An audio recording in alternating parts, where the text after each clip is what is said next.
Oh shit, I got summoned. Alright, let's help this guy out. How you doing? I'm broadcasting this, by the way.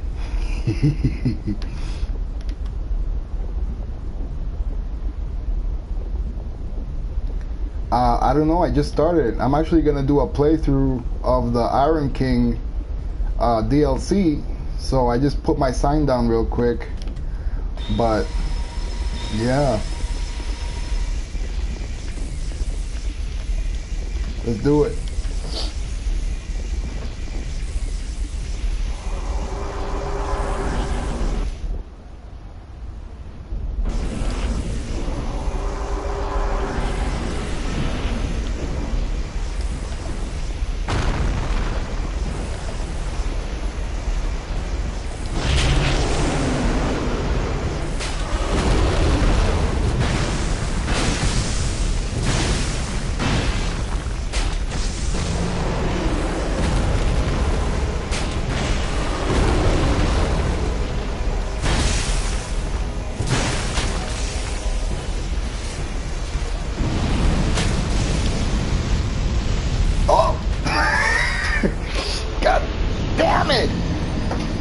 Good luck. No problem.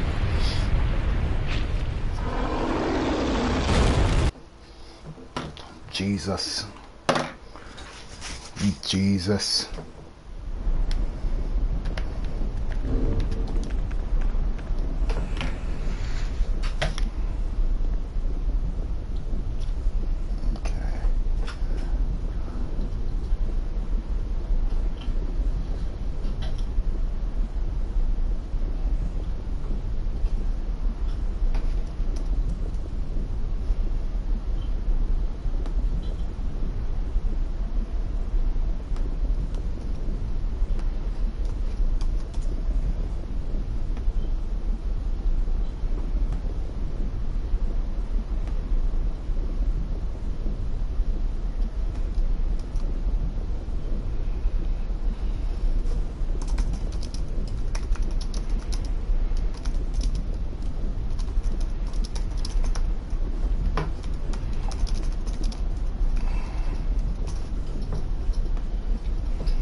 I think I can close this now.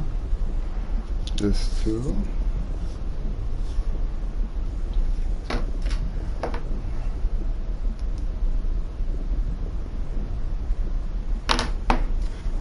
Alright, so let's get started.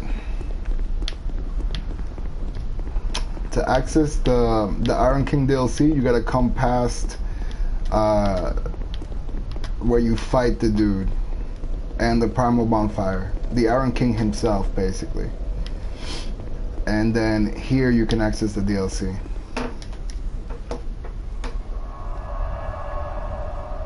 To get the key though, you have to go to you gotta turn off the fire in the Iron Keep and then pick up a key inside the main room after you go through the doors. And then take that key to open a basement door right before you fight the boss from the first boss that you fight in the game. Basement door right before Jesus. What's his name? The last giant. There's a locked door there, and then the key to open this door will be there. This is the last DLC I got in my original playthrough of the game. So for the people who didn't have the DLC, you could actually set your sign down here and then you get summoned into a portion of the DLC itself, which was kind of shitty, but at least you got to somewhat experience it, and you could get drops from the boss that you could fight in that area. So here we go. This is actually very, very good. Out of all of them, I feel this is the most, kind of the most popular one because of one particular boss that you fight.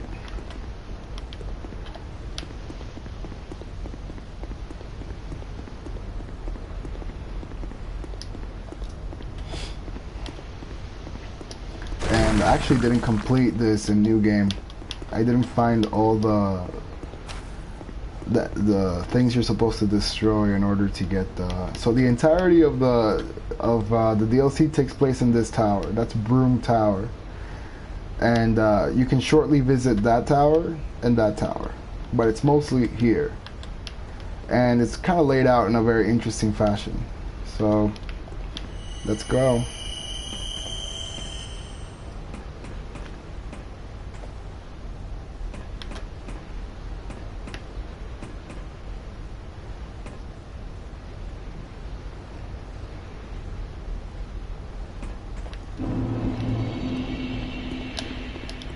Here's our first bonfire. And this is the first time we get to see Nashandra's other sister. I think her name is Natalia or something like that.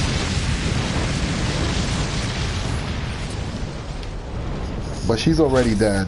This is kind of just her remnants. She's the only one that you don't get to see alive. So not only is the king dead, but so is Nashandra's sister. Right immediately behind the throne here, there's one item.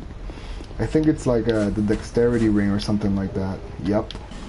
And all it does is basically raise your dexterity. There's not much use for it. And you can take that path here, but you can also just kind of jump straight down from here. Up there, across the way, there's another item. It's a ring, but in order to get that ring, you have to turn on the contraption that turns on the elevator. So you don't have access to that until much later in the DLC. Alright, here we go. All these elevators become active once you turn on the thing. Let's see. Alright, so once you get here, you can actually, if you want to, just jump straight across and completely avoid the next area. You just gotta run across and angle yourself in such a way that you land on the left part of the doorway. But here's the enemies in this area. Basically, it's the same idea as the previous, the enemies in Shova, except for these guys are kind of ashen instead of poison.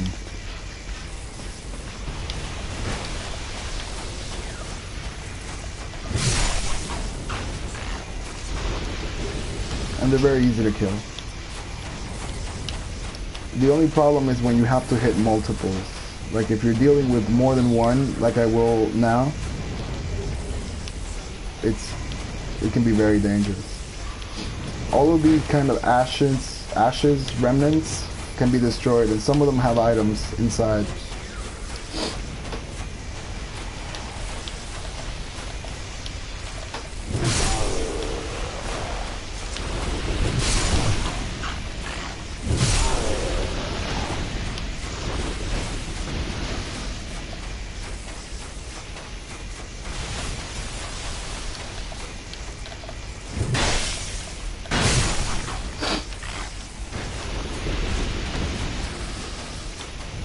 I think there's one more. Is there one more? No, that's it. So here you learn very quickly not to underestimate these enemies.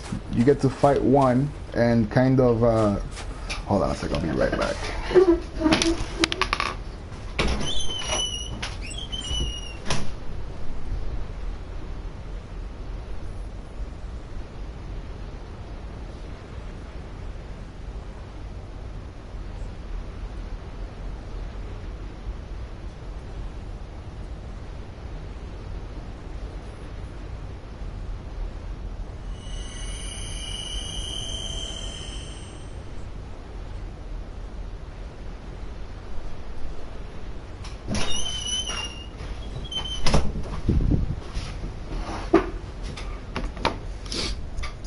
So you fight one, and that might give you, an inflated sense of confidence. Oh, they're very easy to handle. But as soon as you step down here, and you're dealing with several of them jumping at you and attacking you at the same time, it's very easy to die, as is obvious from all these bloodstains. Several people have died here. So, I mean, it's the same idea as anywhere else in the game. One enemy is doable, but two or more can easily mean death. So, proceed with caution. Here there's an item in the back of this area. I still have no idea what the fuck that does. Right here, that room there will be accessible much later on. Once you get down and you turn the elevators on. And here you have a +7, I think, scythe. Yes. So it's a great item. A classic kind of halberd type item from the previous games. And it's already leveled up in case you know you want to use it. From here you have two options. You can go down here and the stairs will take you into a room saturated with monsters, or you can jump down here, deal with that ghost archer creature, and then you can kind of snipe the enemies from overhead without having to worry about them killing you. Alrighty. Then here we have a treasure.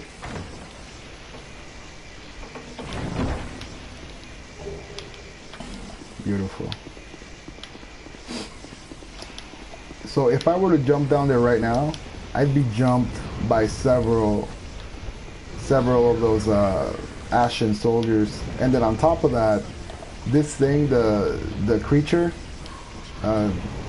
Nashandra's sister, will buff them up, meaning they'll take less damage and they'll do more damage. So it's not a really good idea to do that right now. What the fuck? It's not a good idea to do that, but they don't want to come out, so I have to coax them into coming out using one of these alluring skulls, and then I'll use my bow to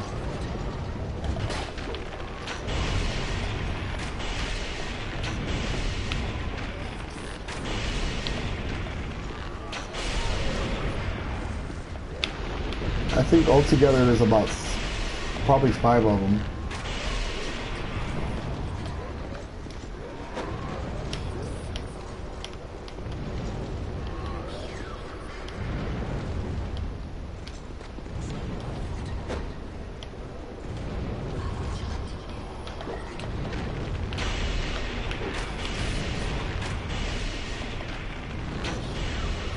Shit.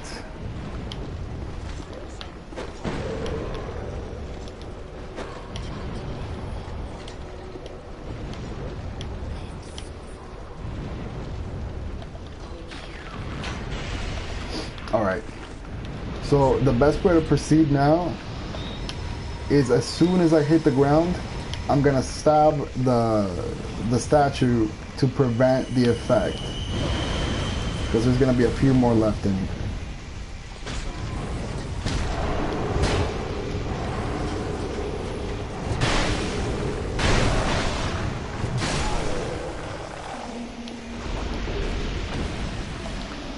Nadalia, that's her name. She's Puerto Rican. That's another one. And then there's gonna be a couple more hidden in this back room, along with the pyromancy.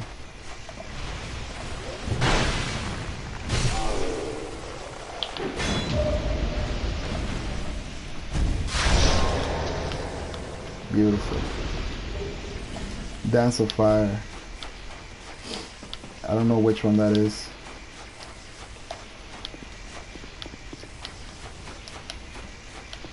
So right here we have another platform, except for this one you can't take any more shortcuts. From up here, you could technically jump down here, but it's not advisable because this one will be standing right here, just ready to pretty much kick you off the ledge. So let's continue on this path.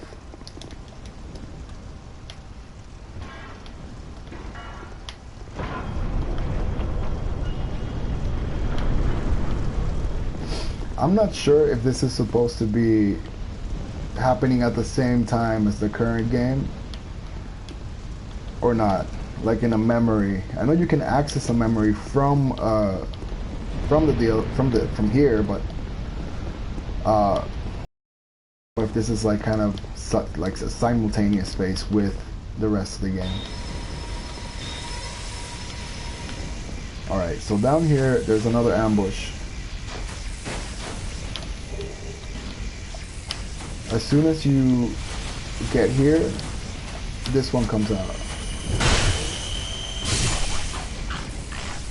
And then this one as well.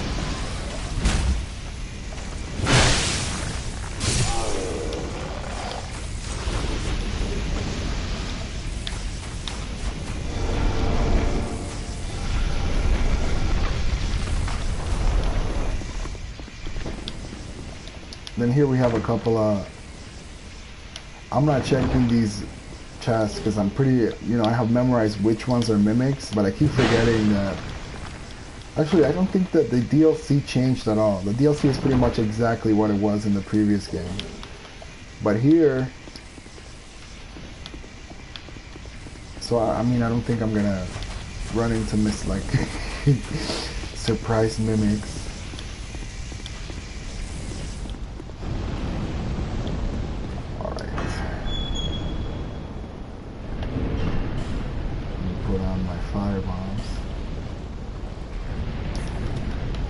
So this is the first time you're introduced to these guys. Basically, they're like walking, exploding barrels. And you can use fire bombs or fire-dealing weapons to make use of what they do.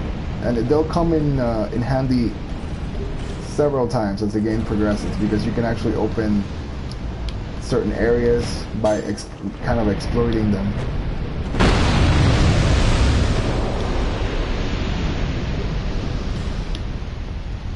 Oh, and this guy, these ghosts, they actually drop both the sword and this bow.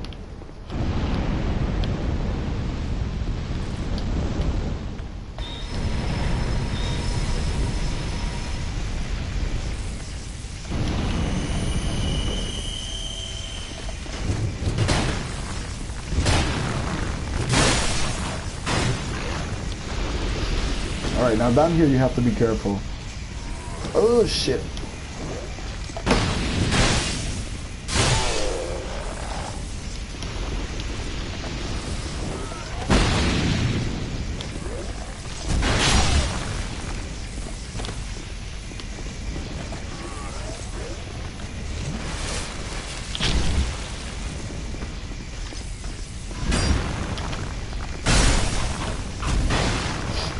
This is New Game Plus 1. So in New Game Plus 2 and onwards, there'll actually be a red phantom here to make this area even more difficult than it has to be. So be prepared for that. Oh.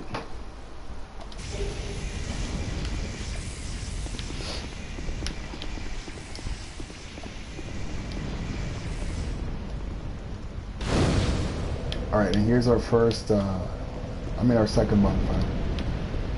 You can go this way, but you actually can't do much yet. And you're likely to be harassed by this guy.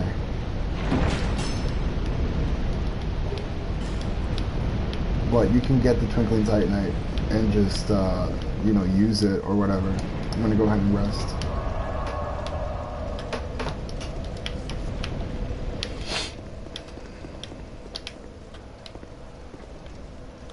I'm gonna be in this room down here in just a little bit.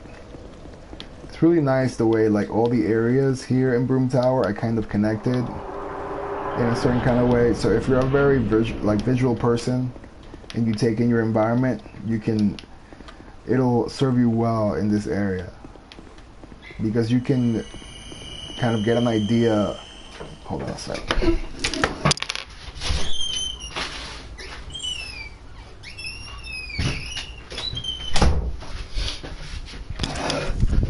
You can get an idea of the layout and then not have as much difficulty. This room right here is very troublesome. First of all, that massive creature right there is a one-hit killer and pretty much can only really be handled 1 versus 1. But there's several of the kind of underling hollows down there as well as one of those Nadalia effigy creatures.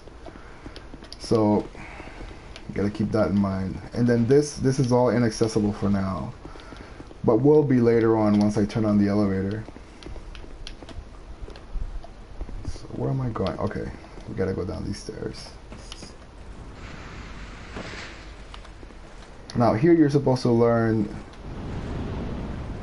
that these guys will fall down there.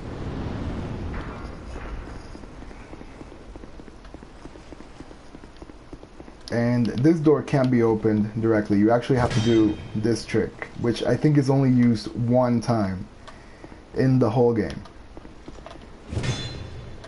You kind of knock the door, and then the guy hears the sound, the hollow, and then they come and open the door.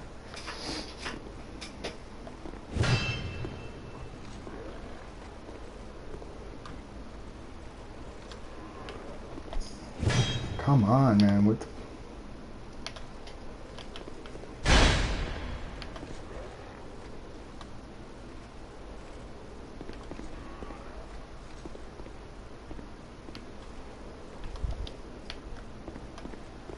I don't know what the fuck is going on.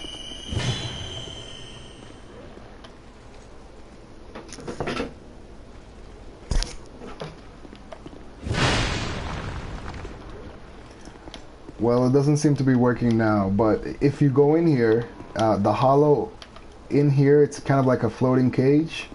He will be throwing bombs at you the entire time you're in that murder room. So the reason why you kill him now is so that you don't have to deal with that extra level of difficulty once you get down there, because there's actually quite a bit of it. Jesus.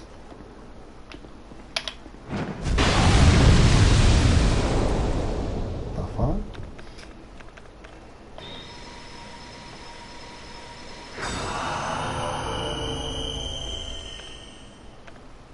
I don't know if he died from that explosion. I hope he did. Anyway, let's keep going. Wait, did he just open it?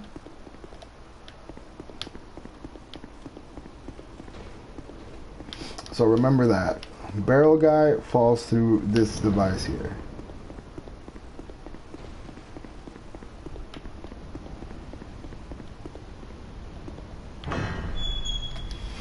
Now here we got several of them.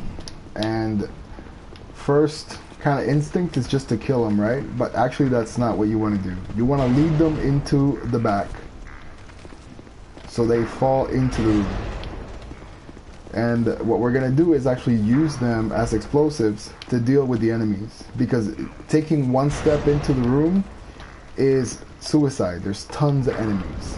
Now, big guy over here, he spits fire out of his backside. So I mean, I can use my arrows, but I can also use him because I want him gone. With him gone, I can deal with everybody else in the room relatively easy. But he's the one that can, you know, pretty much fuck me up.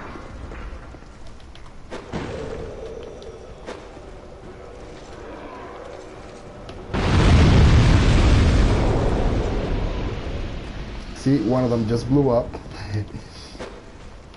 So, like, most of his HP is gone now.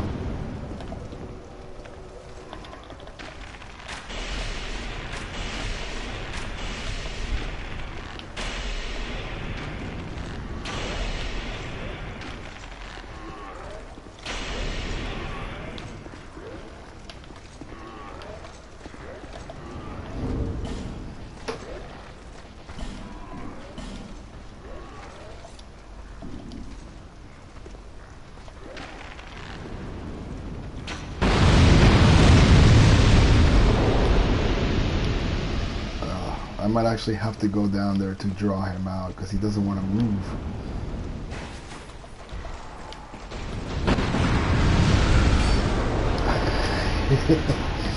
So bomb guy, I'm glad he didn't die because he did me the favor of killing off the dude.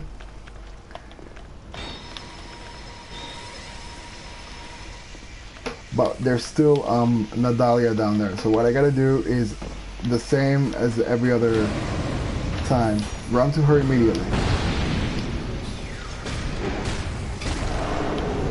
And the animation for the wedge will actually make me temporarily invincible, so I don't have to deal with getting hit.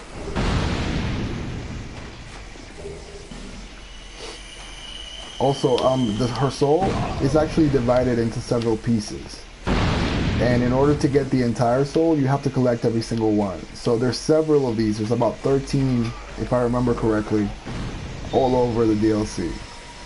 And then once you get her complete soul, you can actually trade it in for a pyromancy. Wow, that was easier than I thought. Now, here we have another ghost. So you want to kill him as quickly as possible. These guys can actually be very dangerous. Especially if you're doing low damage. Because they don't stun easy. Now, here onwards, we're gonna meet a new enemy. These are like the sages, the broom sorcerers, those guys up there, and they drop their entire set. So I'm actually gonna use. I don't have the whole thing. I'm missing the pants and the gloves. So I'm just gonna use one of these. These guys can be very dangerous.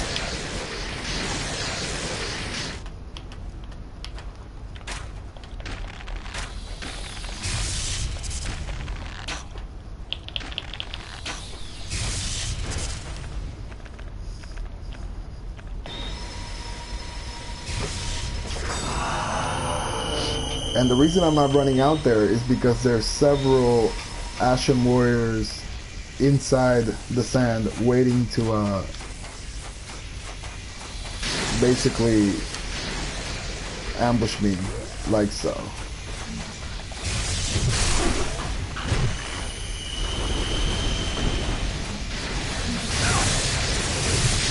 Oh, Jesus.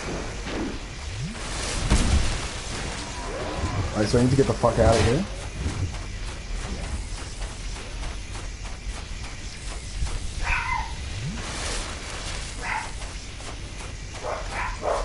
Come on, buddy.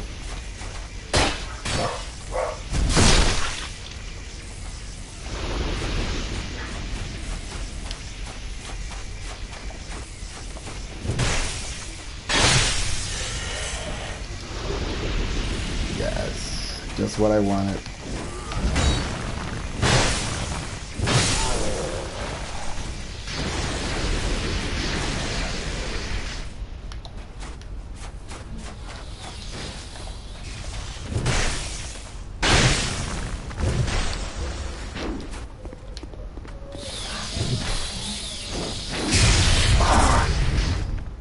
That area of effect attack is very dangerous. They also teleport behind you and do a kind of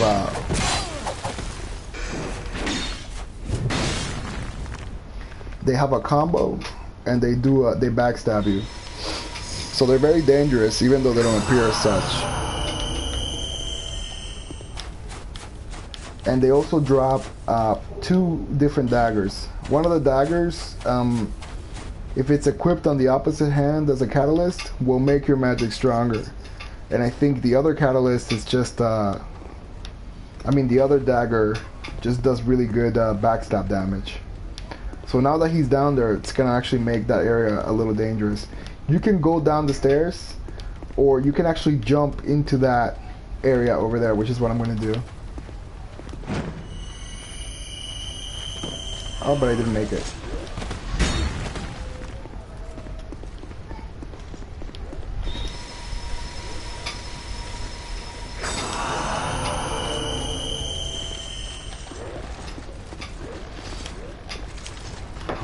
I'm gonna hold on. Oh shit. The whole squad is here.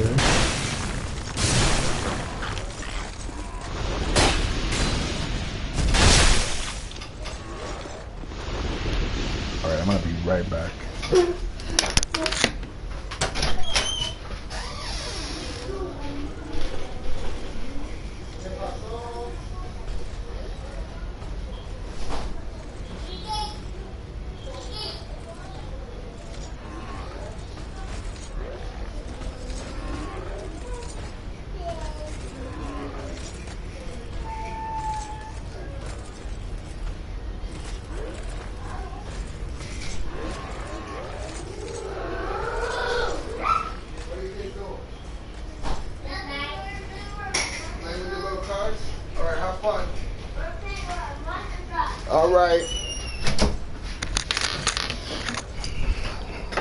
Okay.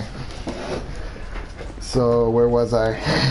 In this area here, that is completely optional. But there's certain there's a really good sword at the very bottom of that tower, and a special kind of NPC invasion, as well as one of Nadalia's kind of effigies. But I always leave that to later because I have a very specific way I handle that. And you also have limited wedges. In order to be able to destroy the effigies, you need to have a wedge. And you're only handed a certain amount when you first get here. So it's actually not a good idea to do that area too early.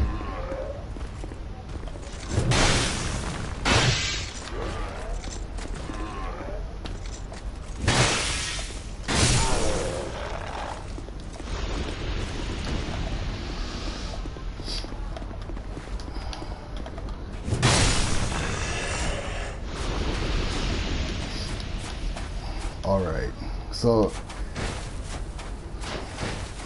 this looks very, you know, relatively danger-free. But just like every other area here, it's completely bullshit. It's treacherous as fuck. If you get close over there, there's an ambush, and I'll show you how it goes down. You want to first get rid of this guy, and then very carefully approach here, because this guy comes out to greet you.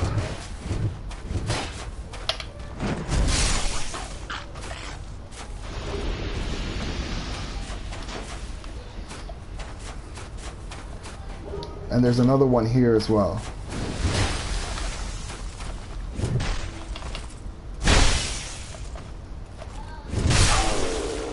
Jesus.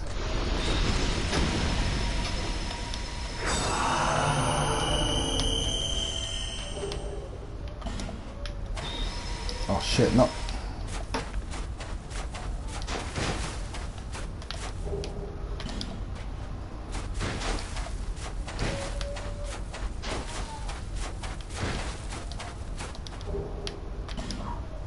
So it's worth it just to get those 2 souls over here, because those are 20,000 souls a pop.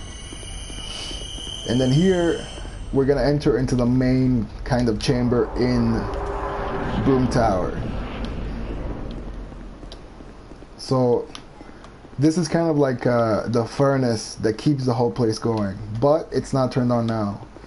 Once you turn it on, and we're gonna do that in a little bit, then everything basically, I mean, the entire place changes.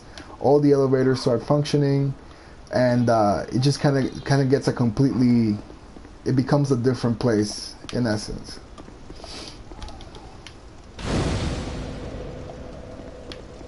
There's a ring over here. Spell quartz ring makes your spell stronger. No, I think it's magic defense. Alright, so what we're gonna do now is get the item that has to be inserted there in order to then open up access to the rest of the tower.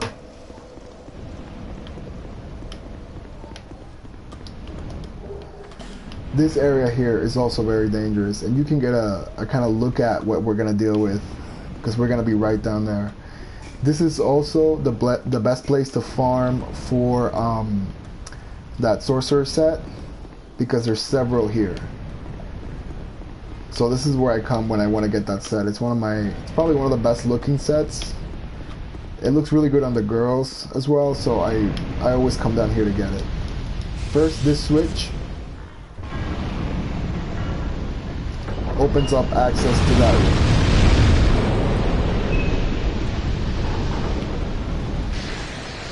And then these fire-breathing bullheads can be hit, and then they'll move across that railing. And they'll take care of the sorcerer depending on where the sorcerer is positioned. Let's see.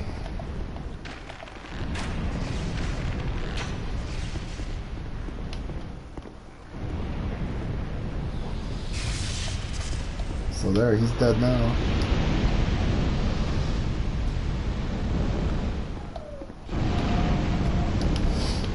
Now here you gotta be careful because one of them is actually hidden.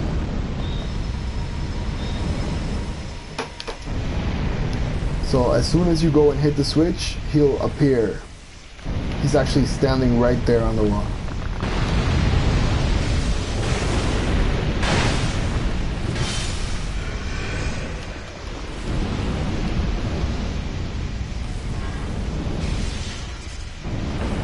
And there's two of them at the end of the hallway there. So if you make the mistake of running down the hallway, you'll probably die.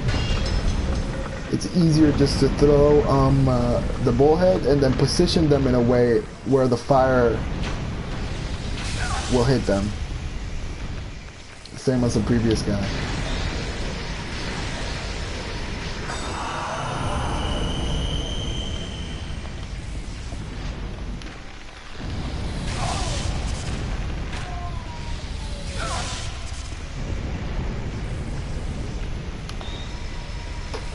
God damn it.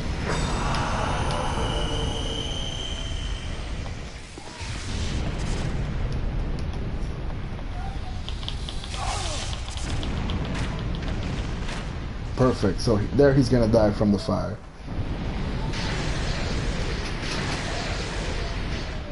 I mean, it's a nice kind of trick, but it's not very realistic because that enemy can move out of the fire's range. They just choose to die, I guess.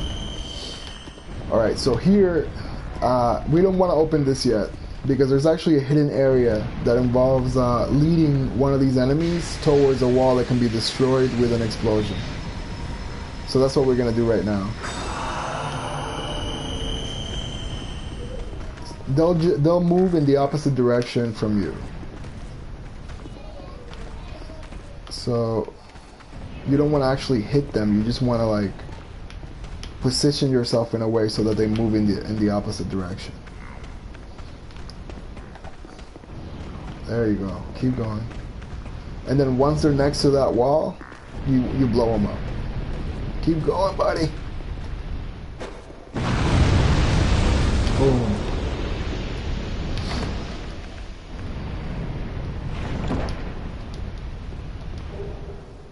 Eight petrified dragon bones. And then I think the other one is here. There's another one of these walls, secret walls around here somewhere. I just forgot where. Alright, well, I think it's actually over there at the end.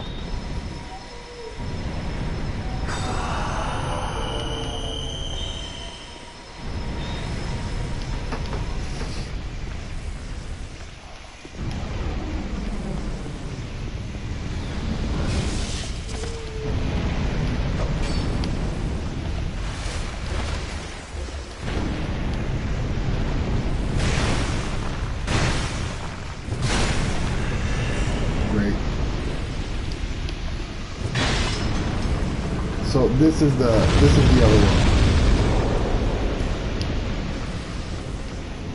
Right here. But you can't really get to it. You have to... I'm gonna have to get... This is the first time we have to fight these giants. Like, mano a mano. If the giant goes into that room, it'll explode with that. But I want to keep... I think they're all dead actually, so never mind. Let's go ahead and do that then.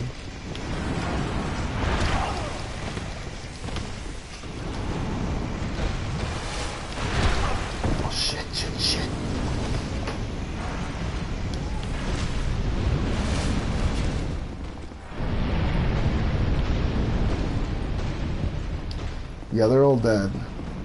So I'll just have to come back here later in order to do what I'm trying to do.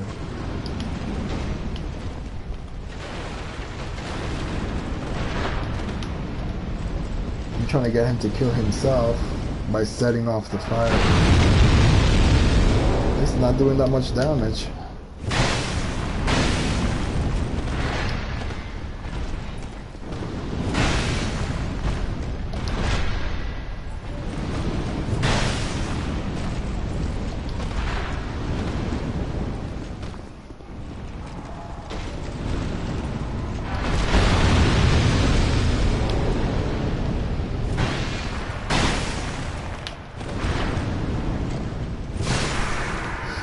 Alright, there we go. This guy drops a special helmet, a horse-shaped helmet, kind of like those fire-spewing horse statues, and he also drops that chicken drumstick weapon. It's kind of the heaviest. I think it's probably the heaviest weapon in the game, and I know it takes something like 80 strength to even equip it. I've never used it. It's a little over the top.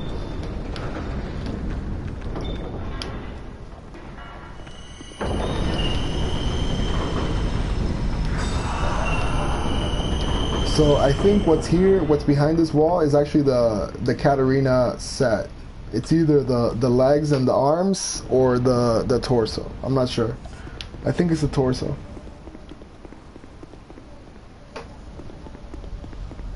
So this is the shortcut. You can completely avoid that room now by opening up the fence here that's kind of locking out the path from the bonfire onto the adjacent tower.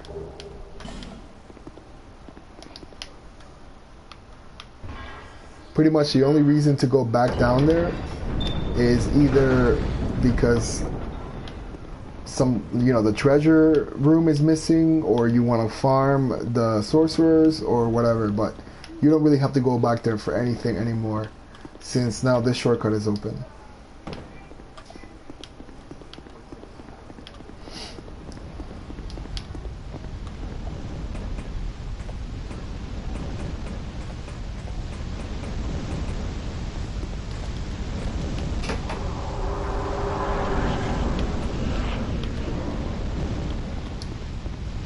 Right, so this area here is completely dark, and you can use your torch or use light magic to light the area, but it's kind of dangerous to have a torch because of these enemies right here. They actually explode after a certain threshold is reached.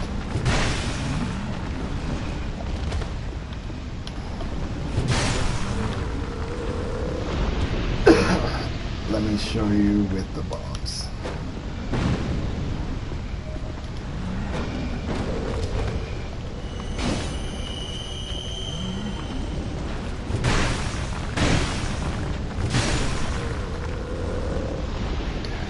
Never mind. This is another example of the lighting engine that was supposed to be in this game not quite working, because if you set fire to the sconces, then lighting is great in the room, but it's not really like, it's not like we're in the fucking Tomb of the Giants in here. You can actually see what you're doing without having to use that particular mechanic. So once they're on fire, I don't know what the difference is. Oh yeah, they harm you. So that was actually not a good idea. And then they explode. But when they explode, they actually can hurt each other too. So you can use that against them.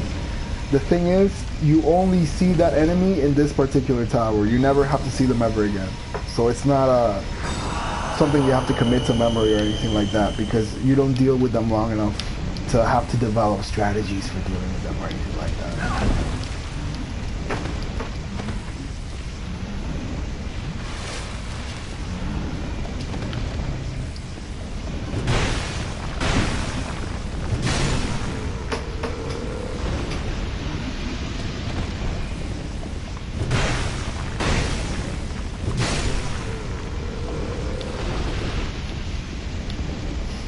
Alright, so that one's done. I think there's one more blocking the door right. Nope.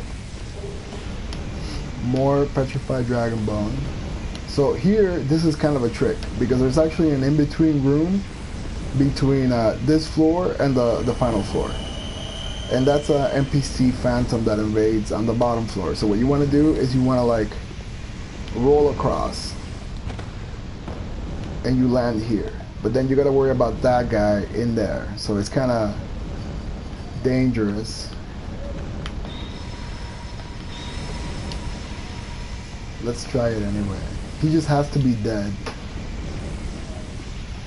Otherwise, you know, you're, oh fuck, son of a bitch. So here's Quick Sword Rachel.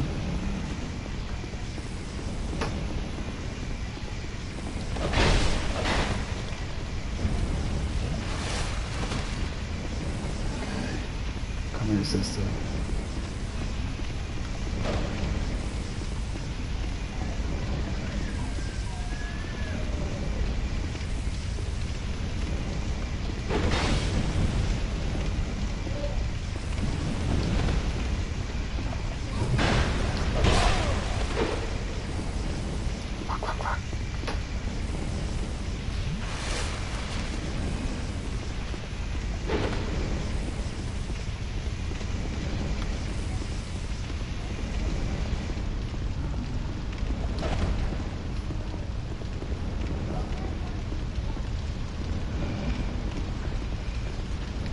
Come on, man, do something.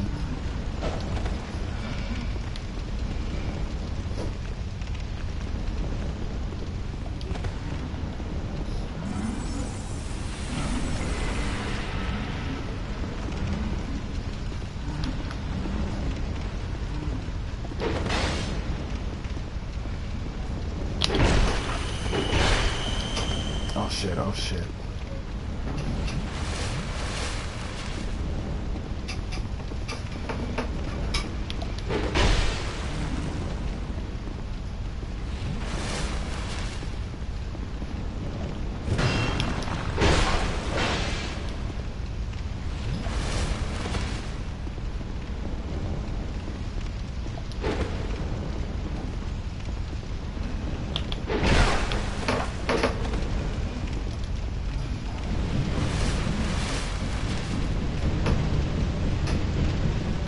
Oh, not so smart now, Rachel. What's going on? You're on fire? What's happening, girl? What you doing? Oh no, that's dangerous. You're gonna die, bitch. Oh my god. Well.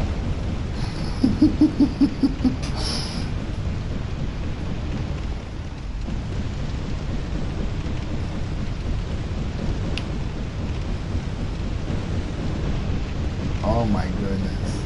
Rachel.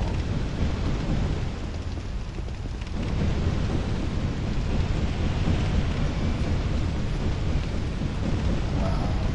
So she's got pretty much every kind of like sword buff. I like that. She's got style, but this AI, NPC AI, is leaving a lot to be desired. Come on now. Rachel. She's dead. Alright. So now we have a variety of doors to choose from. Actually, let's go back and get that spell.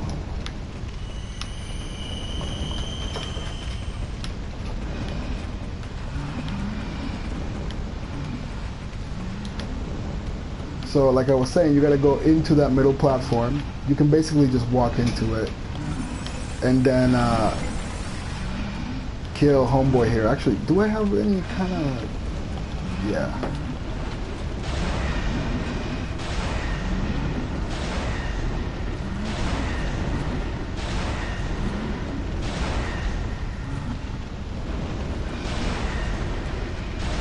Great, so I don't even have to take the risk of going in there. If you have a bow, even better.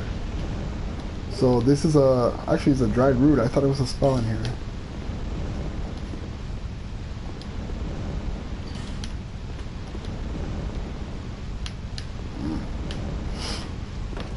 Alright, so here you have several doors to choose from. The door that you want is this one right here. But there's goodies in all the other doors, as well as surprises. So let's go from the last one to the one that we want.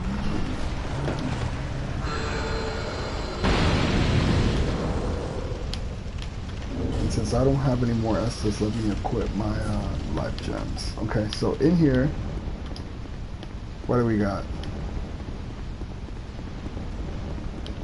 Nada. In one of them, there's an ambush by one of the sorcerers, so you want to keep an eye out on that. I think it's this one. Yep.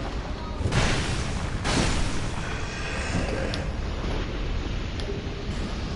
So that's one. I think that's a miracle. And then here, there's a couple more of these kind of dragging creatures.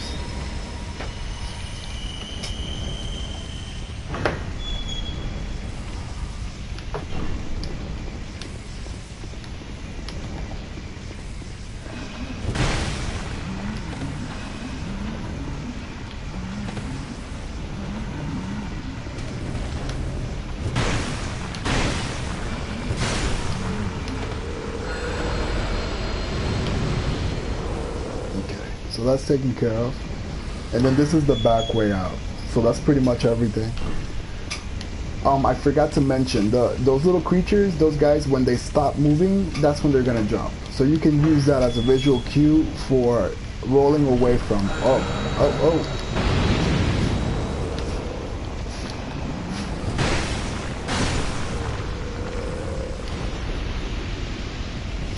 Alright, and here we go down.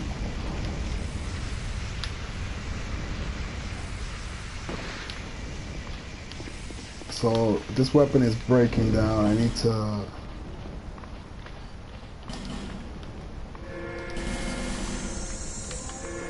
Beautiful. Okay. Alright, so in here, as soon as we open this door, there's going to be a whole party of them. Something like 8 of them. And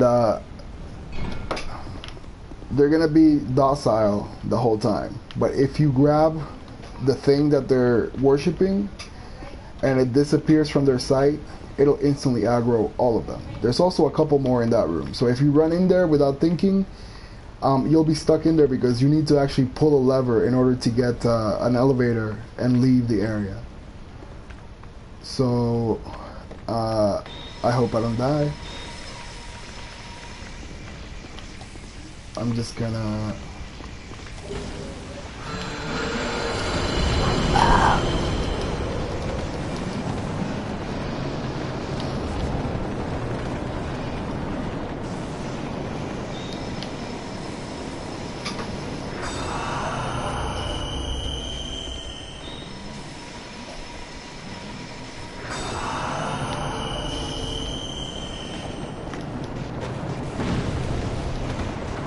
Come on, dude. If you're gonna blow up, just blow up.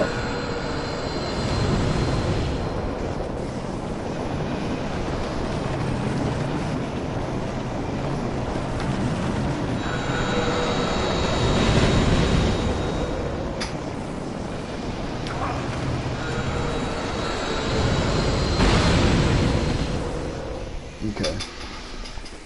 Beautiful.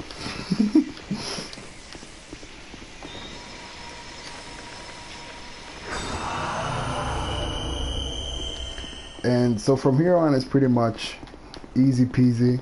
There's a couple more in here, and a surprise one on the elevator as it comes down, but you'll on your way to never seeing them ever again once you get the scepter.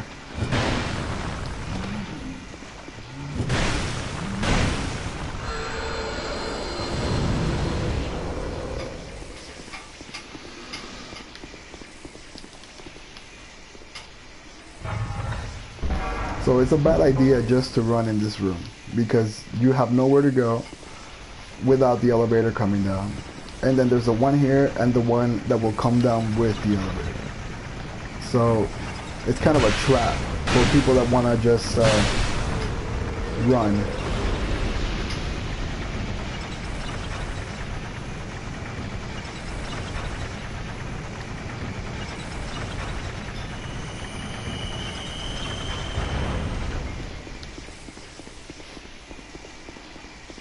And then here, we're right back at the beginning. Boom. And that's it.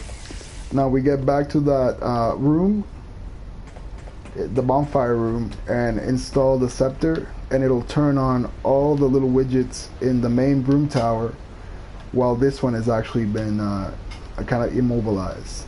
We're going to visit that area down there as well soon.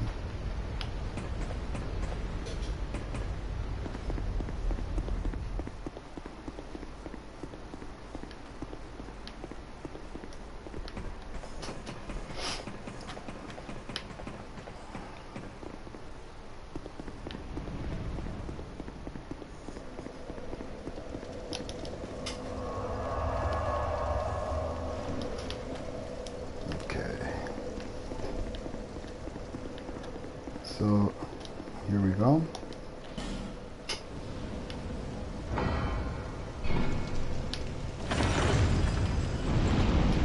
And then you gotta praise that sun. Wait, what'd I do? Okay, praise it.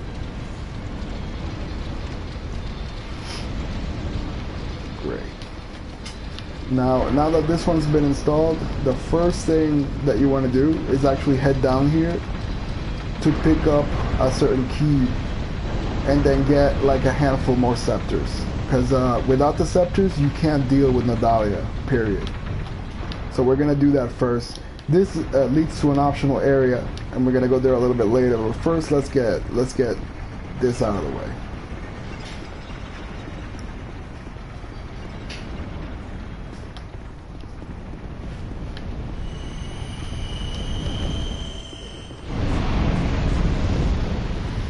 I'm trying to lead this guy here to have a little explodey friends handle him.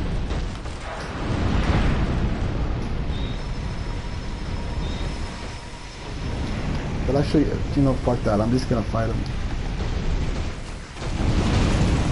Come on, come on.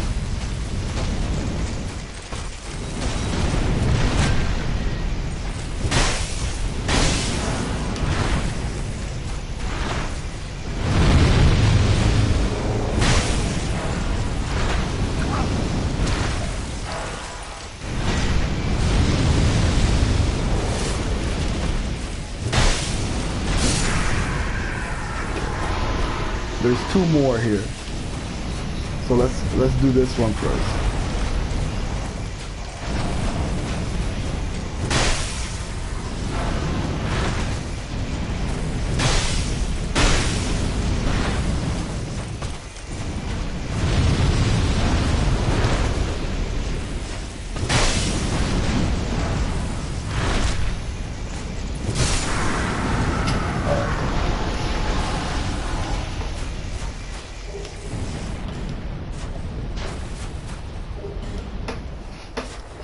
They're more intimidating than they are like actually dangerous. It's only tricky if you position yourself behind them in a way where that spray of fire hits you. Because that's the thing about them, like most enemies, if you strafe sideways or behind, then that's their entire blind spot. But these guys will actually hit you with that fire and interrupt your attacks.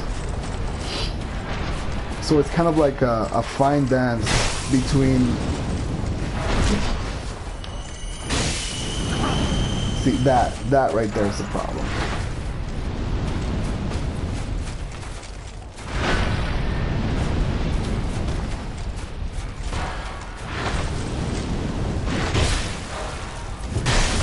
Oh my god.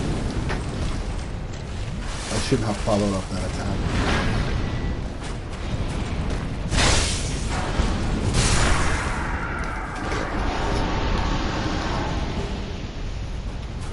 So there's tons of goodies here for dealing with these guys. You can also just run in here. Like, you really don't have to fight them. You can basically run in and get the one item that's really of importance in this area, which is right here. This key. You run in, get that, get the fuck out. You don't have to worry about doing all this shit.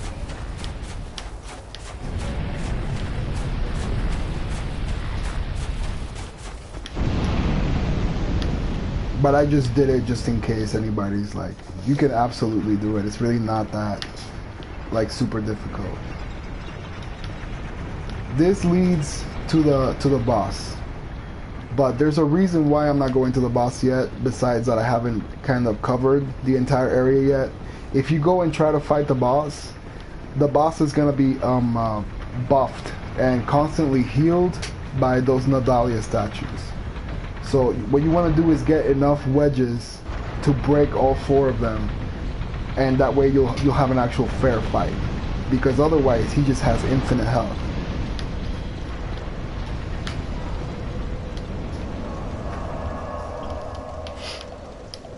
Okay, so here we're gonna go get those four wedges right now. There's one Nadalia effigy back here, but it's not worth getting right now.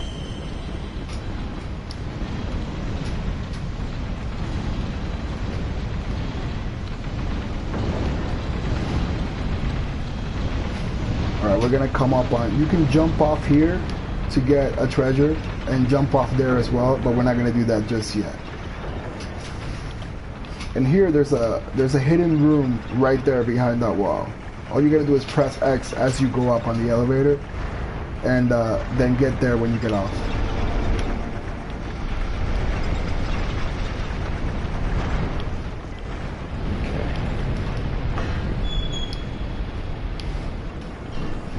So this area is also very tricky. What you want to do is use the exploding barrels and the fire-breathing statue here to your advantage.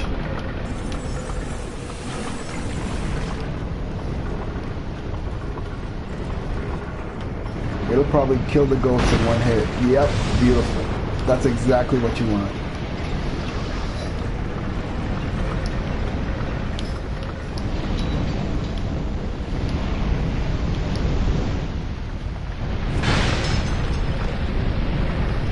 There's a hidden wall here somewhere that I never knew about in my original playthrough of the game. And I think it's actually on the second floor. So you want to save one of the little barrel carrying buddies for that. It's that wall right there. So let's send this guy on his merry way.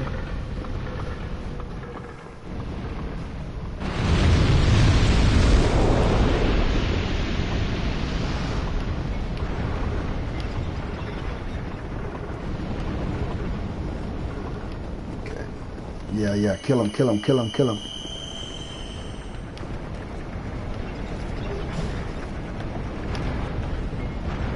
I guess it didn't work.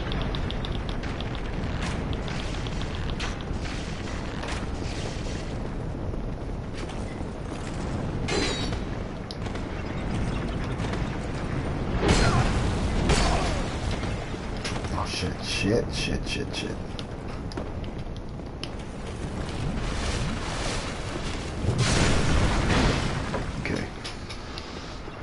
Yeah, these guys can be very dangerous if you're not careful. So before we aggro the other ones, let's just go ahead and do this thing here. Keep going.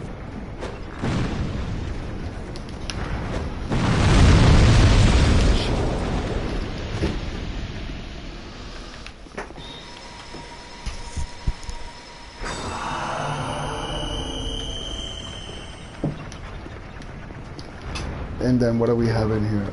A dispelling ring +1. What the hell is that?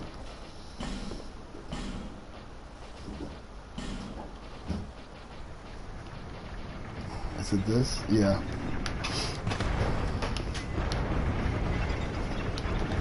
So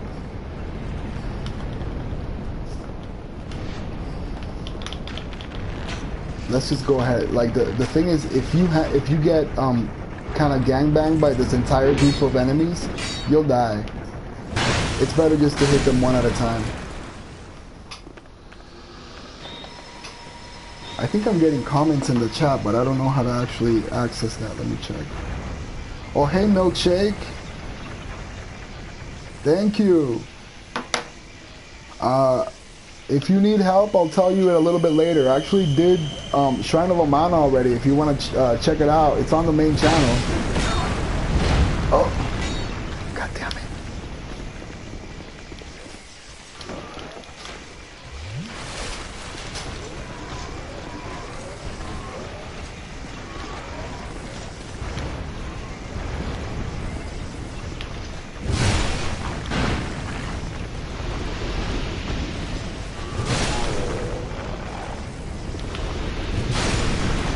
Alright, home free.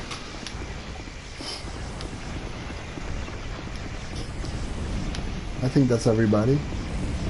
Yeah. So here are the wedges. This is the whole reason why we came in here. 4 more. And then you can just jump right outside here. Altogether, we have about, let's see.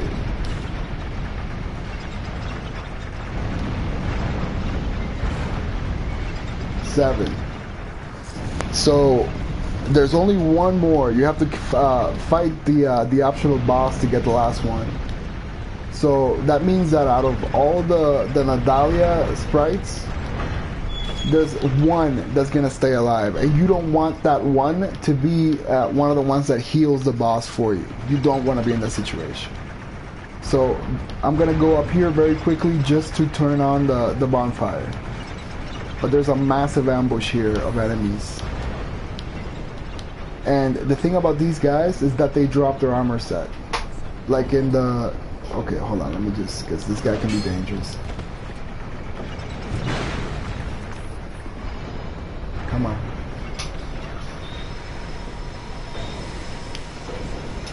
What the fuck is he doing?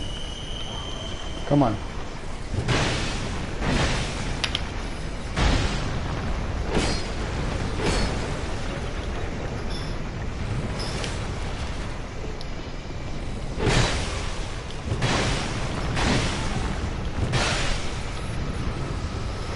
So you might be tempted just to go ahead and get rid of that one, but that's actually the one you want to leave for now, because there's not enough wedges to handle every single one.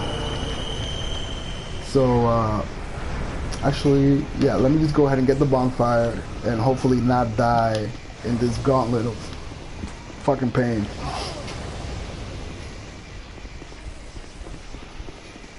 So altogether there's about 5 of them, and they'll hunt you down no matter where you go. So you want to like, well, as long as you're within this area. I'm just going to turn on the bonfire so I can use it to warp in later and not have to worry about like, you know, dealing with this type of situation.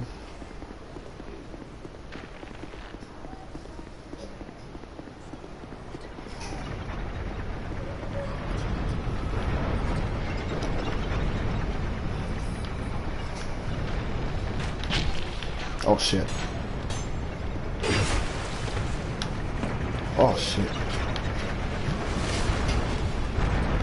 Alright, so they're not gonna come over here. And then here. So I opened that hidden room. So once it's open, on your way down, just hold forward and you'll walk right into it. And I think it's a special helmet that's in here. The hollow skin. I'm not sure what that does. So here's that door that still won't open. Alright, so here we're right back in the situation we were before. And there's several new rooms that are available now. Because this elevator is mobile, you can actually access that room, as well as this ledge here that has a special item. Oh!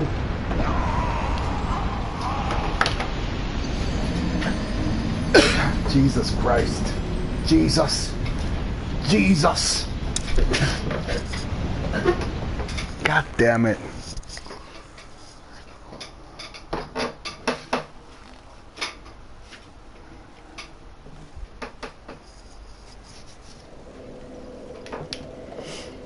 Alright, so let's get back over there.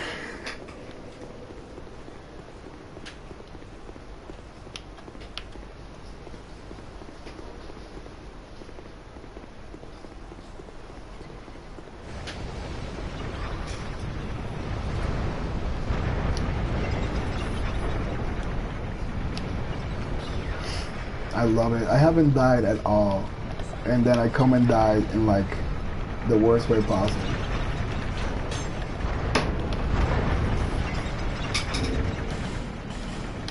Let's get pretty.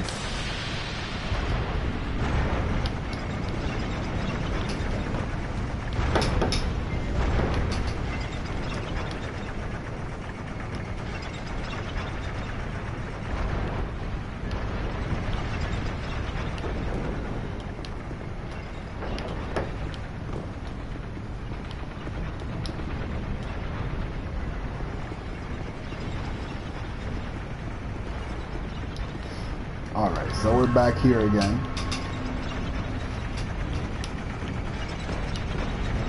And what we want to go is right on that ledge. And I fall. Jesus. Why, Jesus? Lord. I love it. I love it. I love it.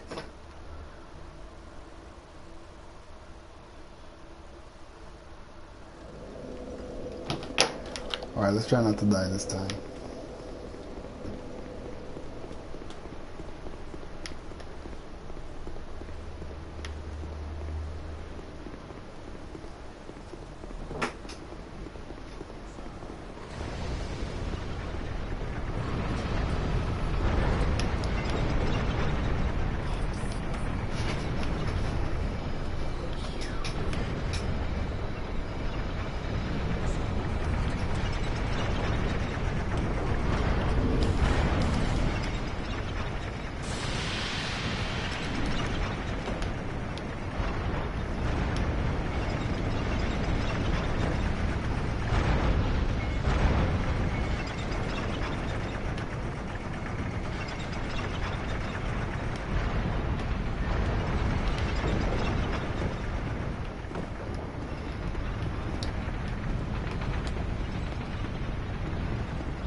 I think the trick might be rolling. So I'm going to try to do that instead of just walking across.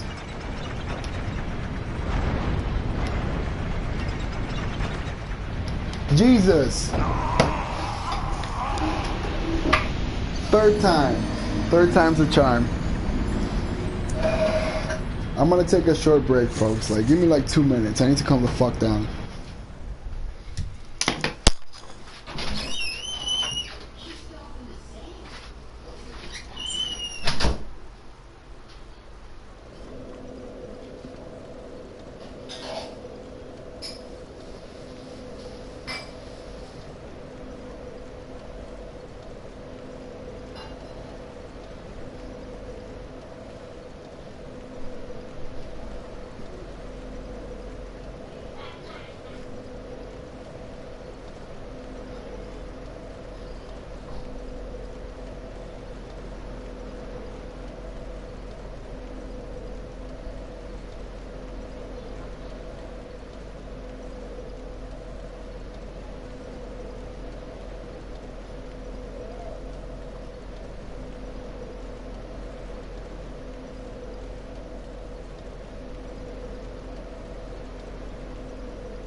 Alright.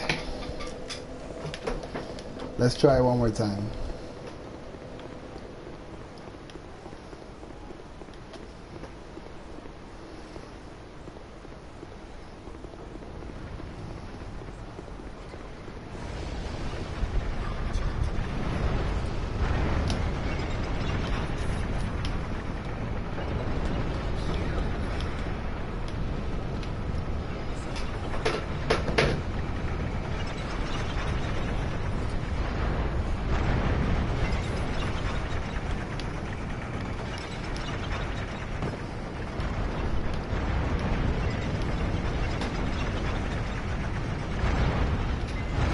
So I think the item that's down there is I think it's some kind of spear that can cast miracles, as well as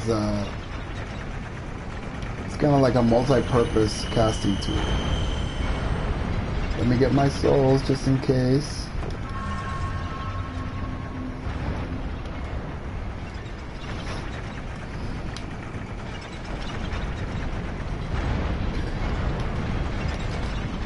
Beautiful. Oh, yes. Yes. Pilgrim's Spontoon. So basically it's like, I should probably be getting used to this item, but I've never ever used it. It's kind of like, let's see. Yeah, I have it. It's a spear, but you can use it to cast hexes and sorceries.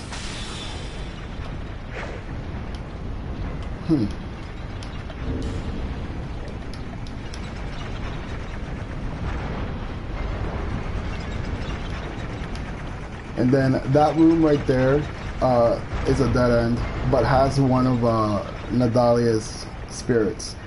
What we're gonna do is go ahead and fight the boss now, and then worry about that, because it's not a good idea, like I said before, to go ahead and open that area without having the if the boss is just going to be restored continuously.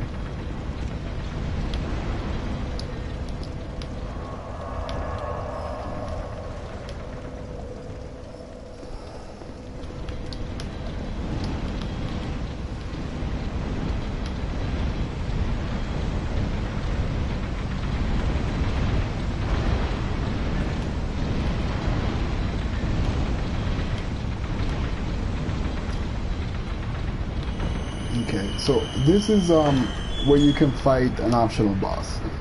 The boss here is kind of like a palette swap of the Furnace Demon from the Iron Keep, except for it's like a magic version of the Furnace Demon.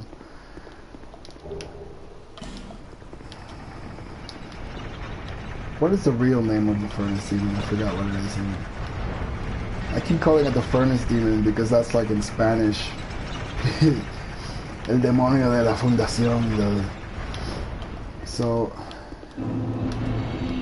Iron Passage. Pop. This area is very, very treacherous, actually. And there's a trick to skipping straight to the end. But, I don't know if I should do that right now. Should I do that right now? Fuck it, let's do it. Let's do it. So the trick is, just like the last optional area, you want to summon these guys. And they'll keep a lot of the heat off of you in the area, because it's pretty much a gauntlet making it to the boss. So you have to be very, very careful as you go there. Now, the trick to getting into this room right here involves basically, if you have a friend, your friend has to come here with a very powerful shield and kind of hold it up, because that fish-faced creature right there will release fire bombs that will hit you, and all these gates will open, releasing the baddies. So they'll stand here and kind of take deflect the fire bombs while you run in, so you can get in there, and then they have to jump in as well before the gate closes. That's essentially the trick. But we're gonna take the honest route there instead. You can actually do it on your own as well, but it involves using what is it called? The invincibility frames of the roll. So basically, you open the gate and then you come in and you roll past every fireball till the end, if you can make it, and these guys don't come in and completely slaughter you in the process. So that's basically it. I can try it, but I'm probably gonna let's try it. Let's be hardcore about this. Okay.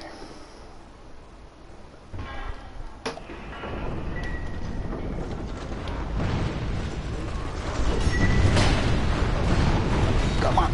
Come on. Oh shit.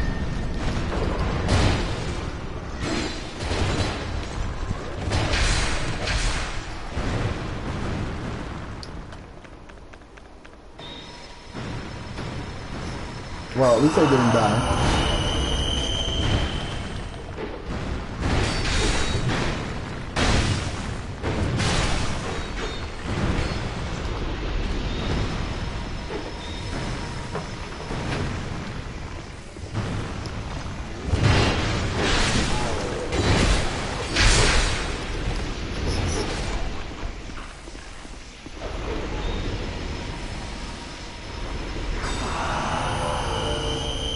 Lori, you dying, sister.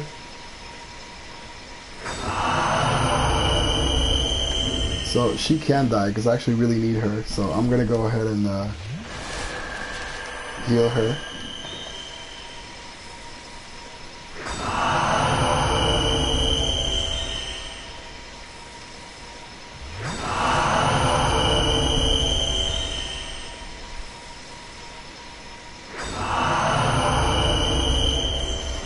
So the good thing is that these whole cages are actually open now. So there's some items in here. They're not very good, but once you open the cages, you can retrieve them basically. And I think it's yeah, just 7 large Titanite shards. By this point in the game, they're not very rare, so you're not really missing out on much if you don't get them. And then inside there, you're gonna be in the same type of situation again. Basically, you have to repeat the same process to get past yet another layer. Now here, the so-called standard path is very difficult because basically once you get there, you're gonna have a sorcerer that's gonna cast Promise Walk of Peace, meaning that you can't run. And if you roll, you're gonna fat roll. So you are forced to have to fight the enemies about 3 times and make it to the end. So let's see if we can, if we get to the boss, I can handle the boss. But it's gonna be, it's getting there that's like just pain.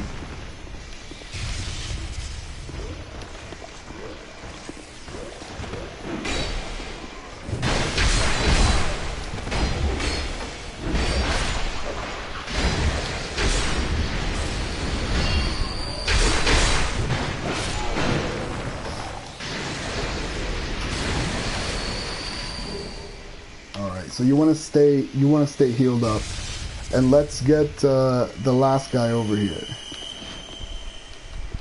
because you don't want to fight him while you're, you know, your movement is hampered. Come on, buddy. Come on.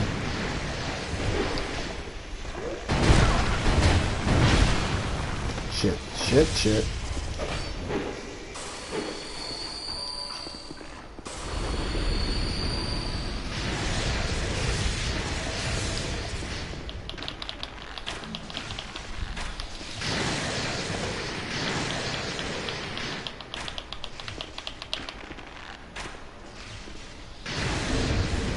Let me put on some poison arrows.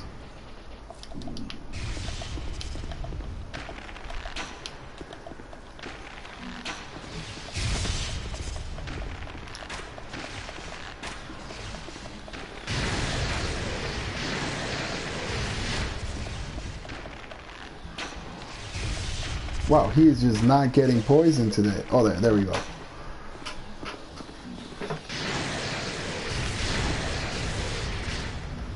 They absolutely make sure to make them as difficult to handle as possible. Alright, so he's dead. And that item here you can get if you follow the other method. So basically you would come out right there in front of the statue that fires the fireballs.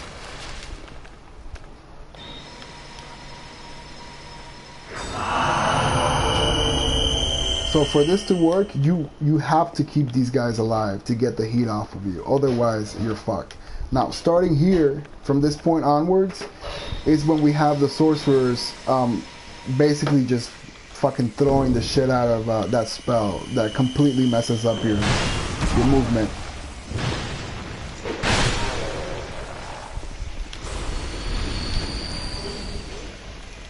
And here you're wide open, so you don't want to... Oh shit, there's also the fucking armor thing there.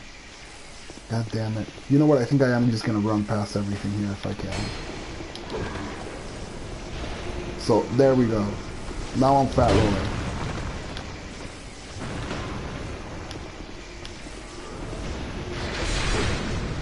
And this status persists as long as you're close to the sorcerer. It doesn't go away. So here he came down. Son of a bitch. He just couldn't stay up there. Jesus.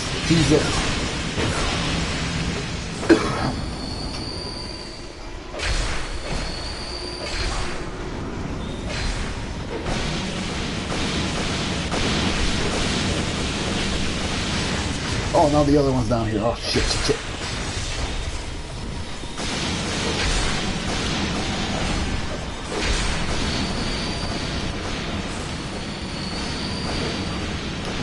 It's just pandemonium in here right now.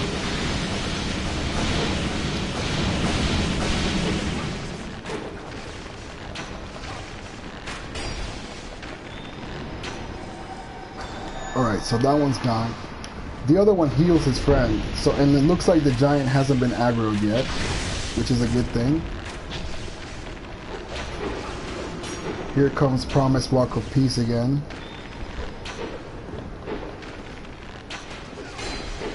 Alright, he's poisoned. Let's get him.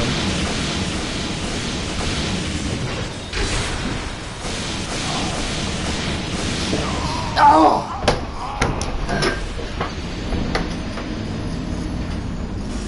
Fuck. God damn. The Smelter Demon, thank you, Milkshake. That is that is what it's called.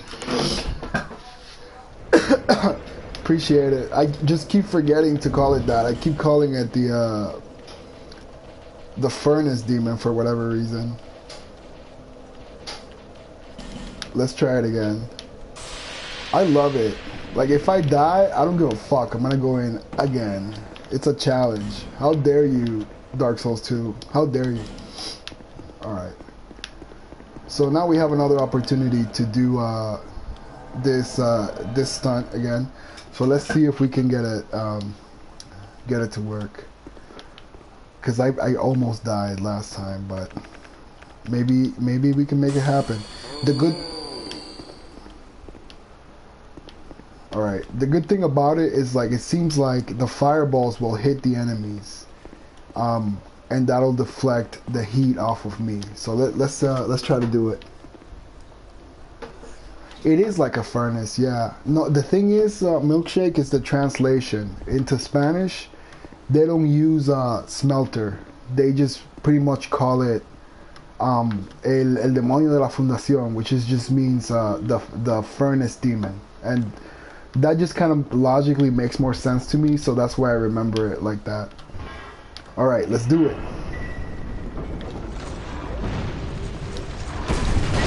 No. Not gonna happen.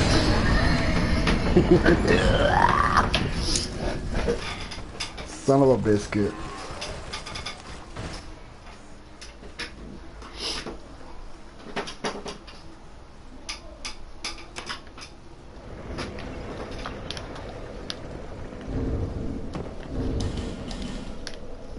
Alright, I'm just not gonna do that.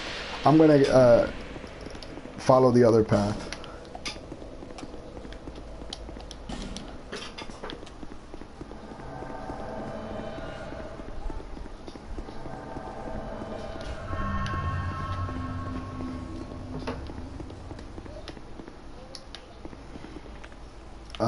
I think I'm just gonna run past the first room because I don't think the enemies will follow me into the second room. And then in the second room is where I'll do all the clear out the enemies and whatnot. It just blows my mind. Even the sorcerers by themselves are a massive danger. Whoa! Whoa!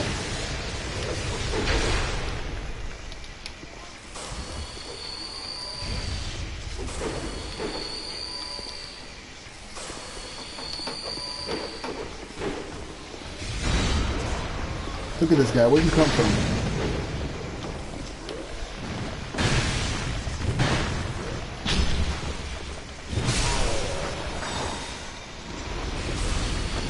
Jesus.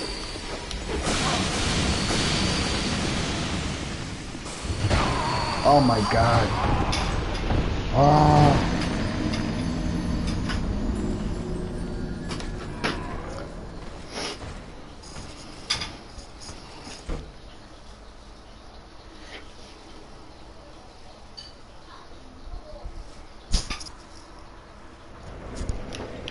All right, one more time.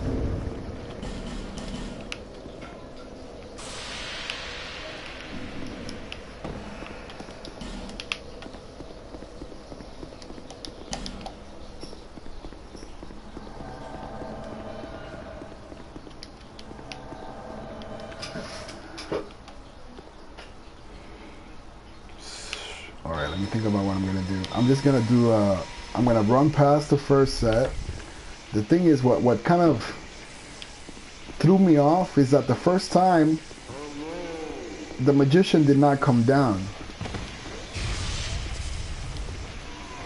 and then now suddenly he like just kind of appeared out of nowhere.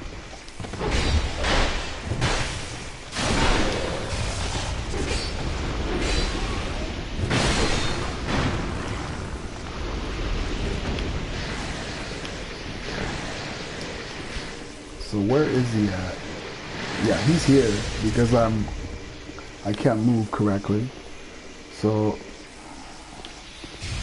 let's just aggro the other guy so that he'll come here rather than put me in a situation where I have to fight him while I'm under fire from all these casters.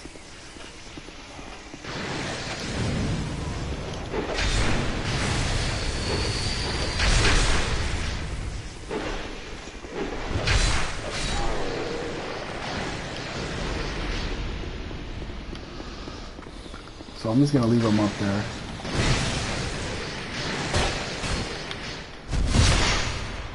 And let's get buffed just in case he decides to come down here. I'm running for it. Oh no, I can't run for it! I can't run for it!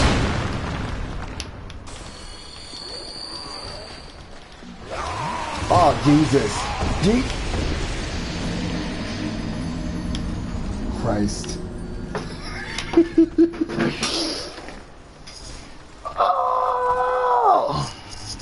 This area is so much fun, but it's so, like, just frustrating.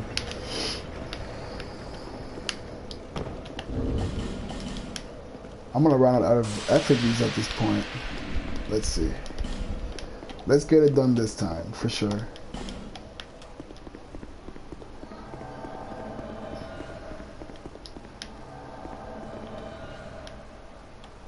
Should I run or no? Let's play it safe. Let's play it safe and be smart about this, America.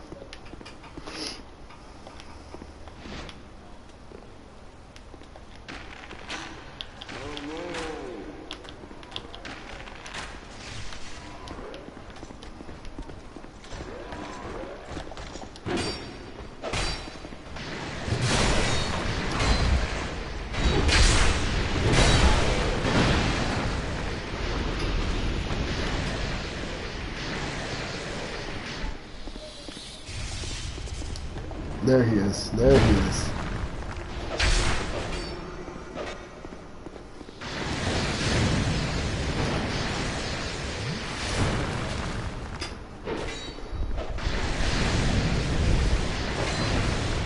I love that he won't come down. Like, he refuses to come down here.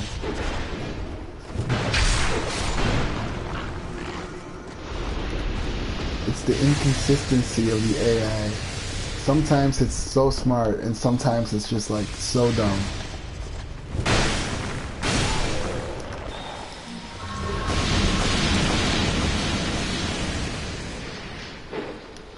Is he still up there? I'm gonna run for it. Oh no, you can't. Can't run for it.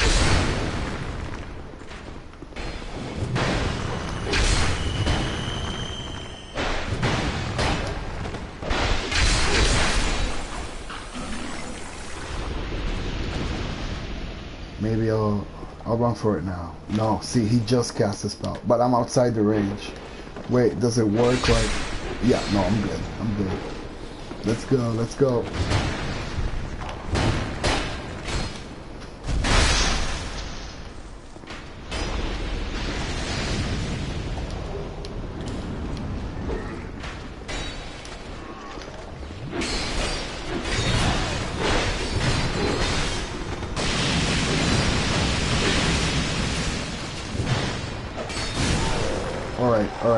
Alright. Come on, he's not gonna follow. He's not gonna follow. Come over here, boys. And girl. Lori! Where's that girl at? God damn it. Come on, Lori. Oh, shit.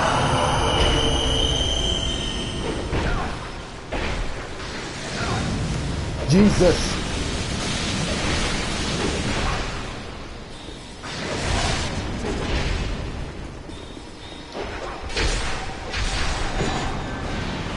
Oh, fuck.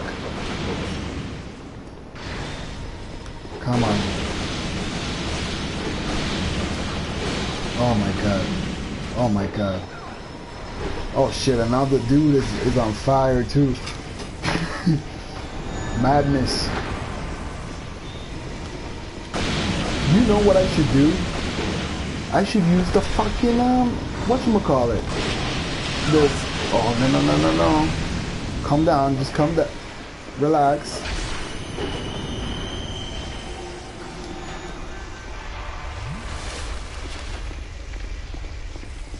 Oh no. Did they heal themselves?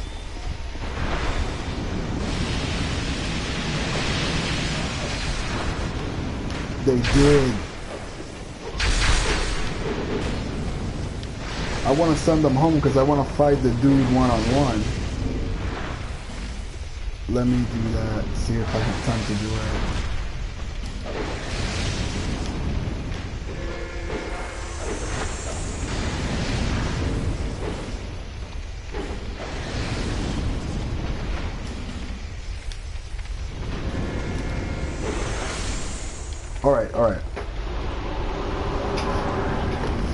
Alright, so here we are.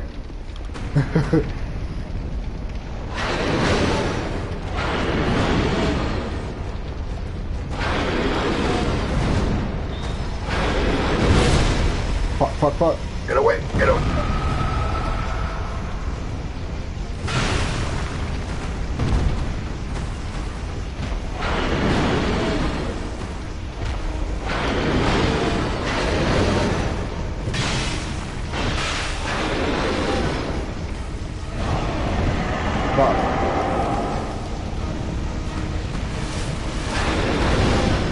So the thing about this guy that will throw you off is that the moveset for the standard Furnace Demon has been changed.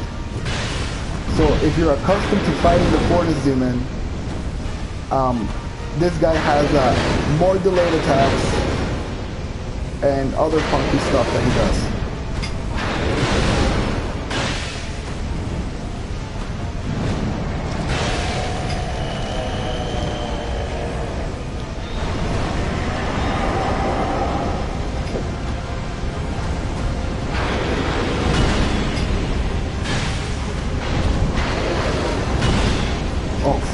Jesus Christ.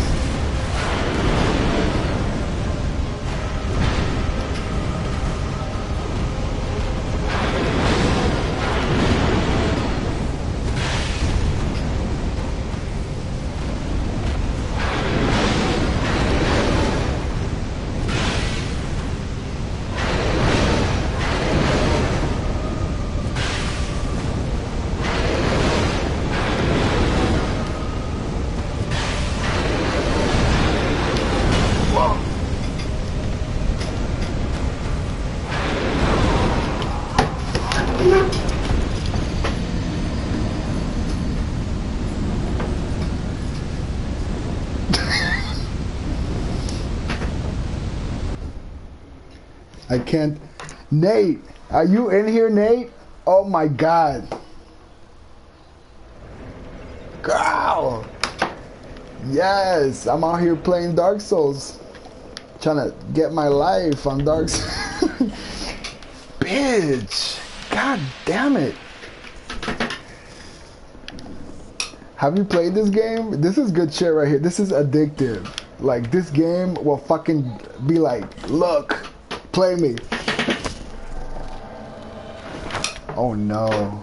Well, you know what? Fuck him. Don't worry about no canceling ass dick appointments, alright? They don't even know.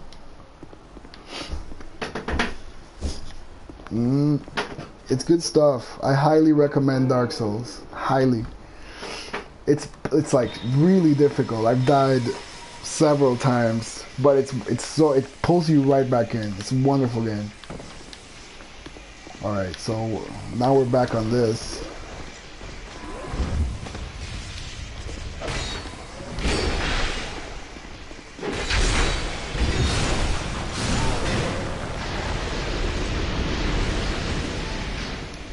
Oh, god damn it.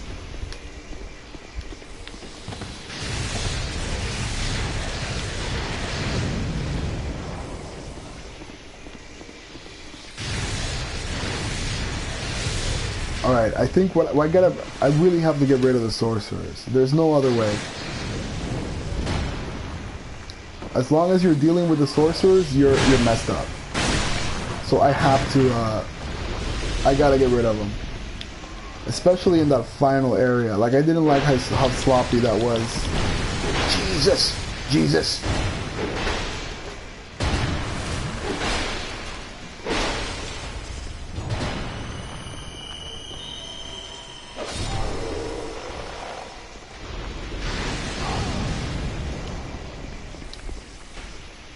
Alright, so he's down here. As long as he gets close to me, I can fucking handle. It's too much. Ah!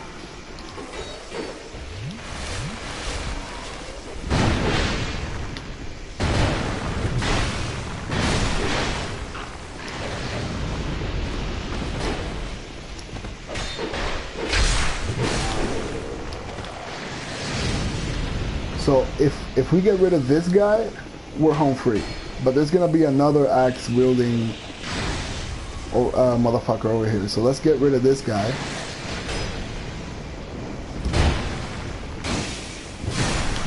And then move on to the sorcerer. Shit.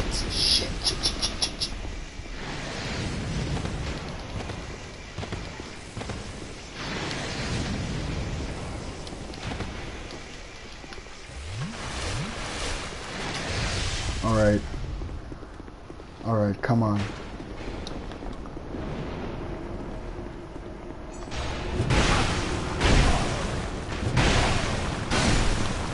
There we go. Okay, so that wasn't that hard. I just needed to kill that guy. Come on, kids. Over here. As long as I took care of that sorcerer, then I don't have to deal with both of them coming like on my ass at the same time.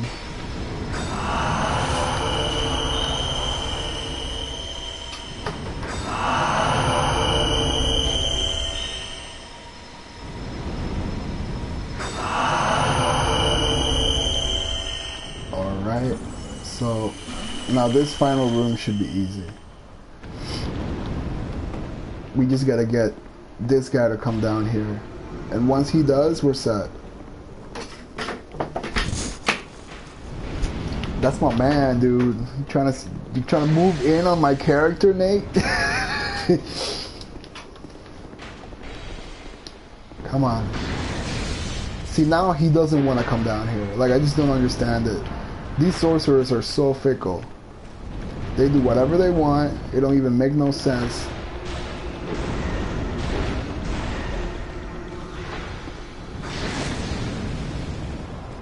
Wait, so he has a spell that counteracts magic as well. Like, that's just so much.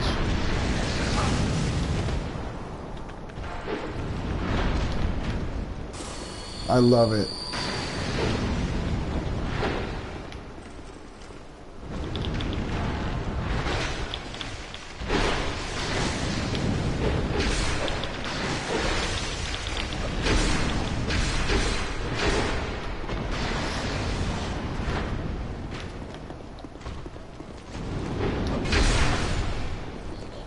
Oh, he killed Laurie, son of a bitch.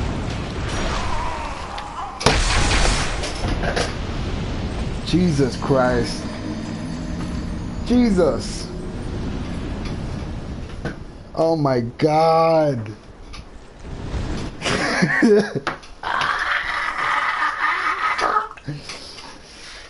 It's too much. You know what? I can do it. I can do it, goddammit.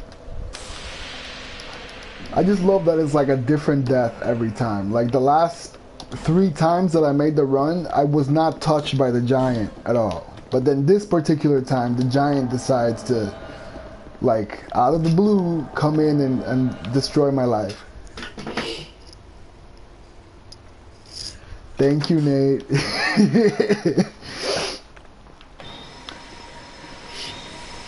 I'm actually pretty good. Like, if I think about people I've seen playing this game, I'm pretty good. So I think if you saw me, like, in my very first playthrough of the first game, like, back in 2014, I mean, I was hopeless, dude. I was like,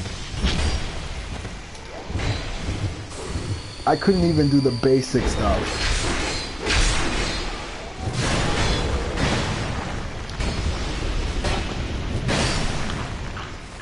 Alright, just get down here. See, now he wants to come down. Like, it's like whenever they want to do shit, sometimes they stay up on the thing, sometimes they don't. These sorcerer hoes.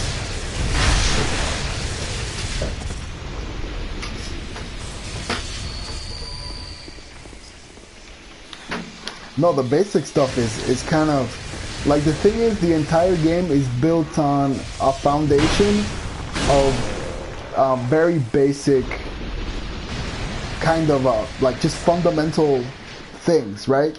So if you're missing one thing, that'll become a major hindrance for you. Oh shit. Get in there, Idel. Protect me, goddammit.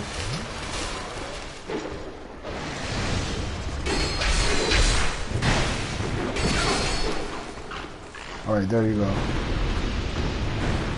Jesus. So now to handle this one. Oh my god. Oh my god.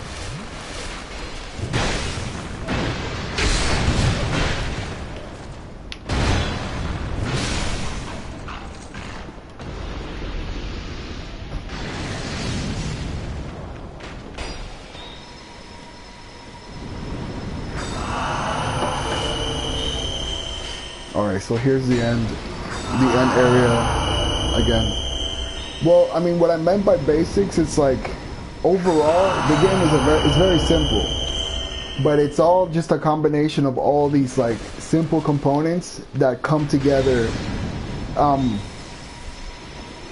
in a certain kind of way. So if you don't have the most basic shit down, it's very easy to struggle endlessly. Oh, come on, you're gonna... Oh. Like, where did he even come from? He stays up there and does his shit and then comes down whenever the hell he feels like it. I hate that.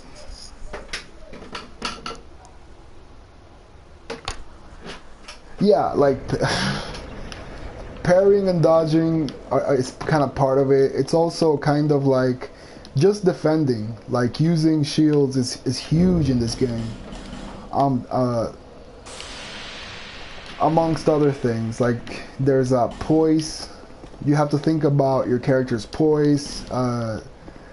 You build your character a certain way, and that'll make certain things more beneficial. Like for example, this sword is a lightning sword because my stats are high faith or whatever. So it's all that stuff, yeah.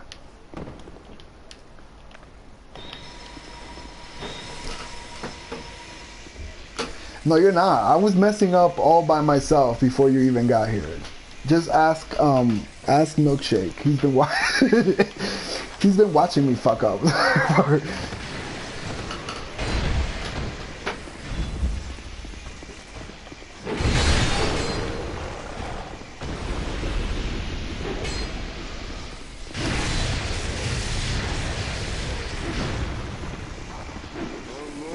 There we go. Come down.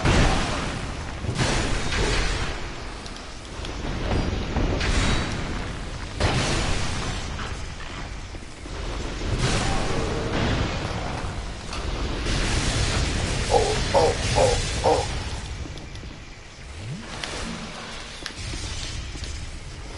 Okay. So here.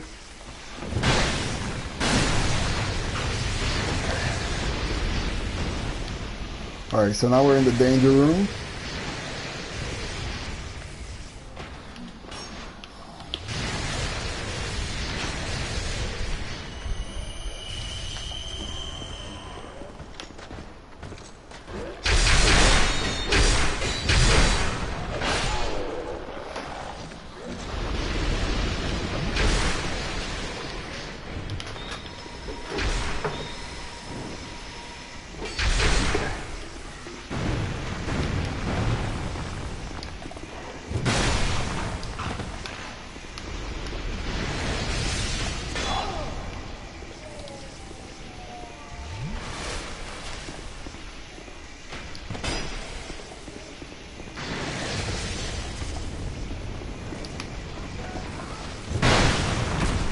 Oh shit, from the back, dude. Come on, man.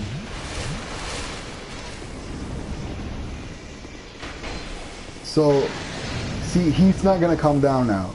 He's gonna wait until I go down into the last room, and then he's gonna come down to fuck my shit up.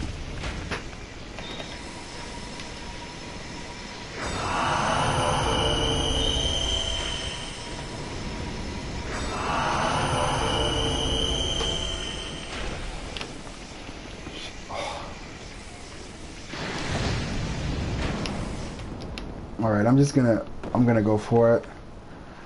And I'll just wait for him right here. Because I know he likes to jump in here. But he likes to do a spell from up there. So actually, let me just go down here.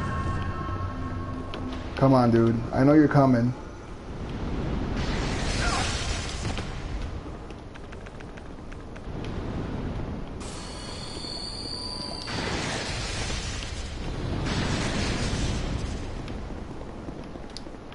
Alright, so now he's not coming. Like, pick a side, pick a strategy. And then this one wants to stay up there. So let me heal my people and get ready for the death match.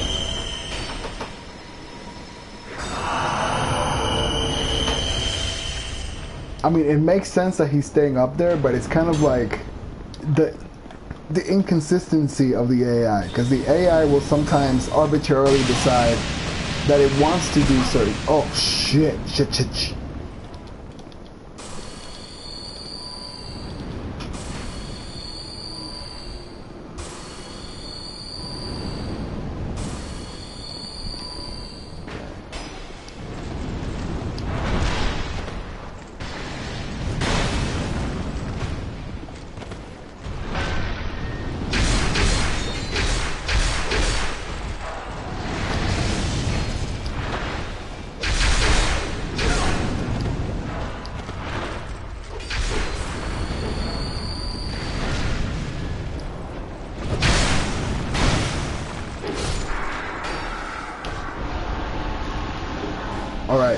he dropped the hammer. Okay, so I'm gonna go ahead and send my buddies home, and let's try the smelter demon one more time.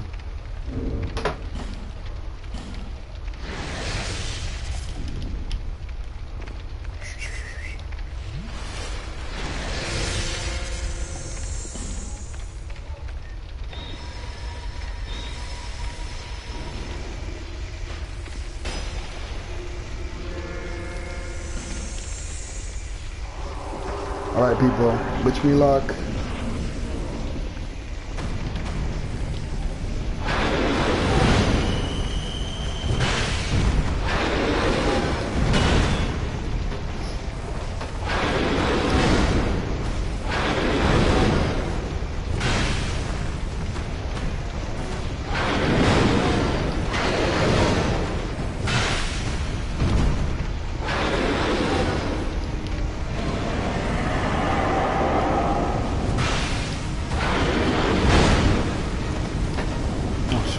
Shit. Come on, do your explosion. Okay.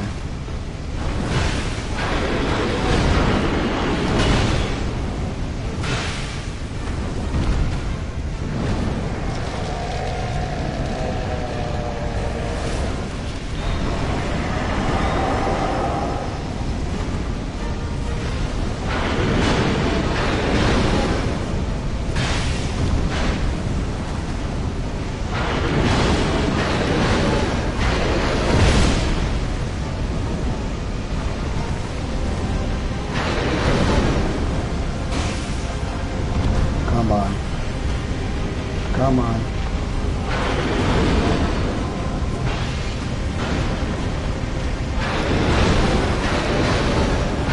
No!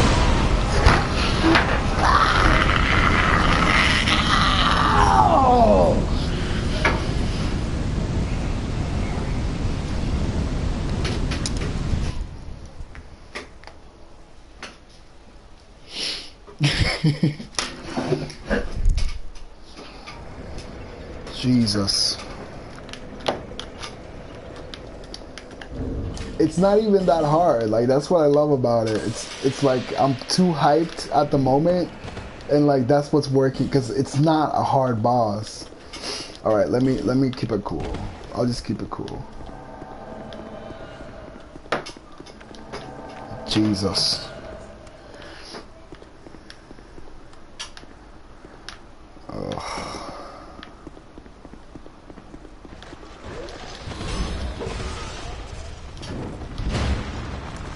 Stay cool.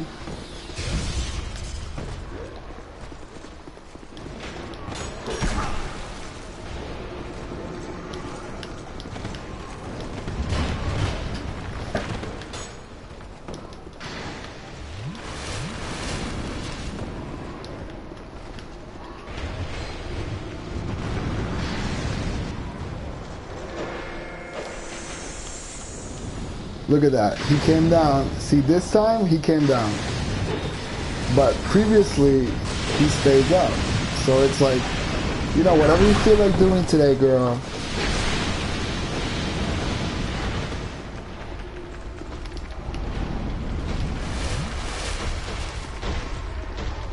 Okay, great. So they stay over there.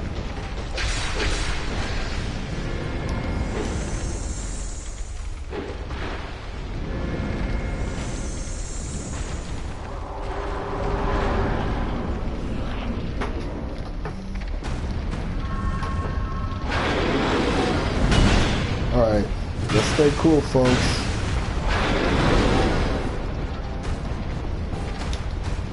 Let's stay cool.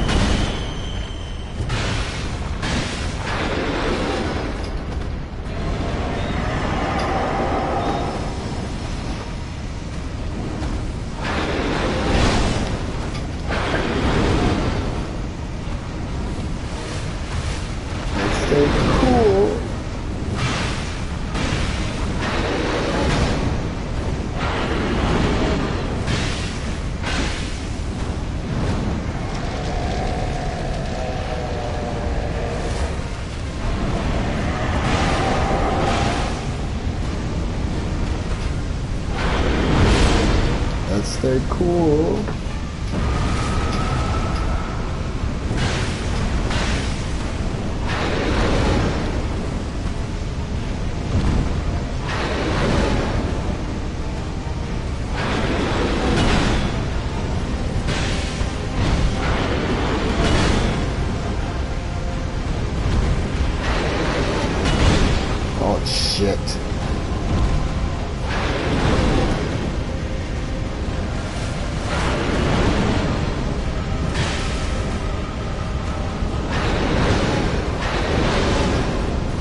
No jump.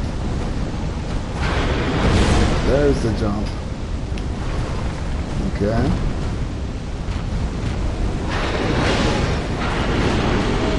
No jump.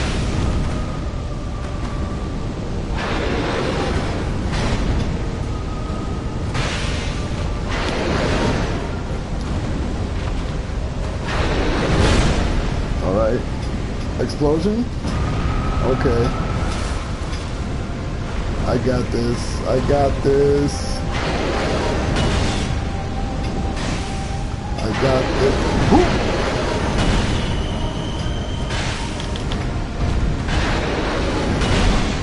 Come on.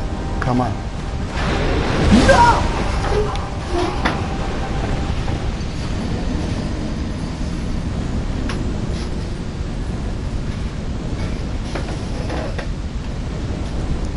Jesus.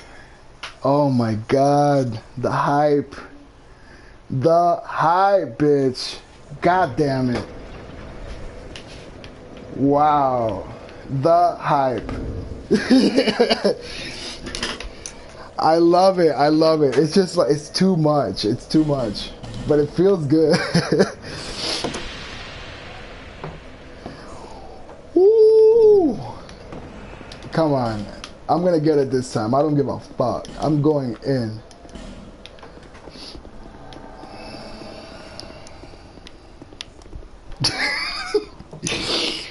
Oh my God. Don't talk about your water, girl. Alright, let's go. Let's go, America. We're gonna do this today. Alright, I'm gonna stay cool and kind of retrace my steps over to the spot. And send the people home. Wait. Oh shit, I didn't summon the other guy. Alright, that's fine.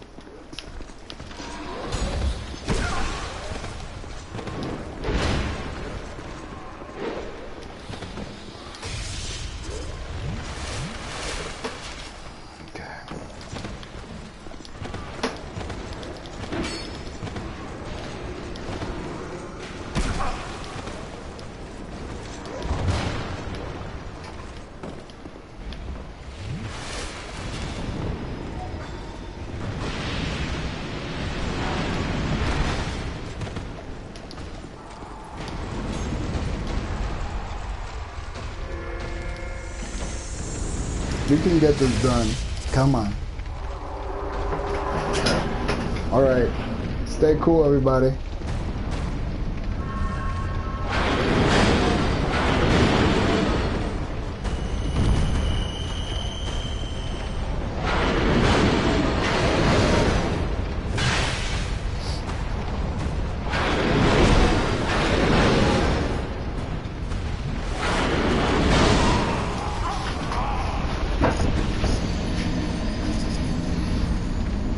Alright folks, I need to chill out. I'm gonna take like 2 minutes to like kind of situate and bring down the adrenaline a little bit. I'm gonna be right back.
I am back. Let's do this. Milkshake wants to know what is the hardest Dark Souls 2 boss from the DLC. That's a hard question, Milkshake. It's kind of... I think it might be... I think Sir alone is pretty hard. And, who else? Well, if we're just talking about just hard without any assistance, the 3 NPC bosses in those 3 NPCs in Shova are pretty hard to beat alone. The Ivory King is very difficult if you don't have the knights to assist you as well. So, I mean, those depend on circumstances, but I struggled the most with, I think, the Fume Knight. The first time I fought the Fume Knight was very hard, because I had to kind of get, I mean, I'm going to fight him now after I finish this, but I had a lot of difficulty with that boss, originally. And I think a lot of other people did too. Alright, so let's take the easy route, because otherwise we're gonna be here all day.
It's a blossy.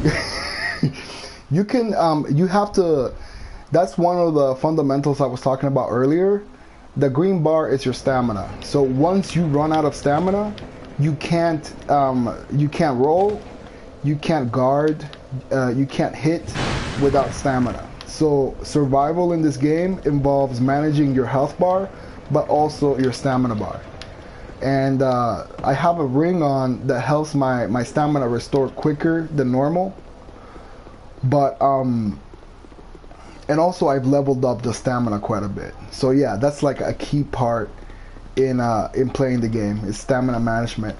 Even if I were dodging his hits, it'll take away from your stamina. And eventually, if you hit 0 stamina with your shield up, it'll break your guard, and you'll be completely open to get hit. So that's part of it. That's right. This is such a good game. Like, I've played all of them. I played Demon Souls, Dark Souls 2, Vanilla, which was the original version of this game, and then this is the Scholar of the First Film edition. Then Bloodborne, which is my favorite, and Dark Souls 3. They're just excellent. They're very simple games, but like they just master that simplicity. That's what makes them so good. So let's see if I don't die this time.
Jesus.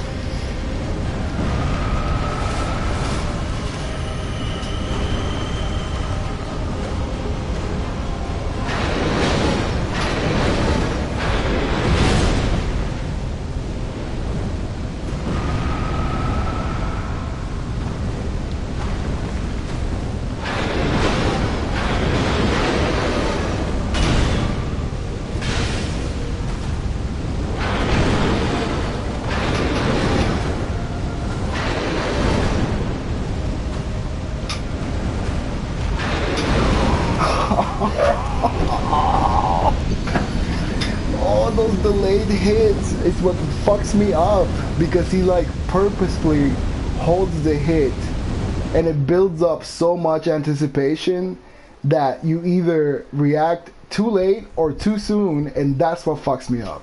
I love it. I love it. I hate it, but I love it.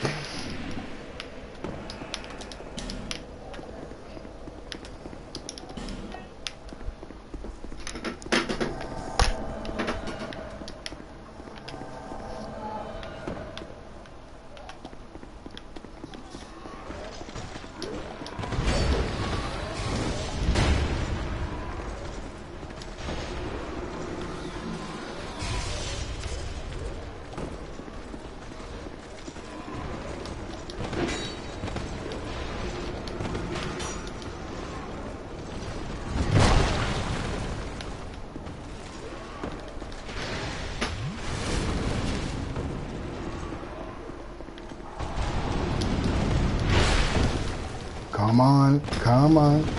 Get out of there, get out of there. Oh, Jesus. Oh my God.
Get away!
2 more hits, folks.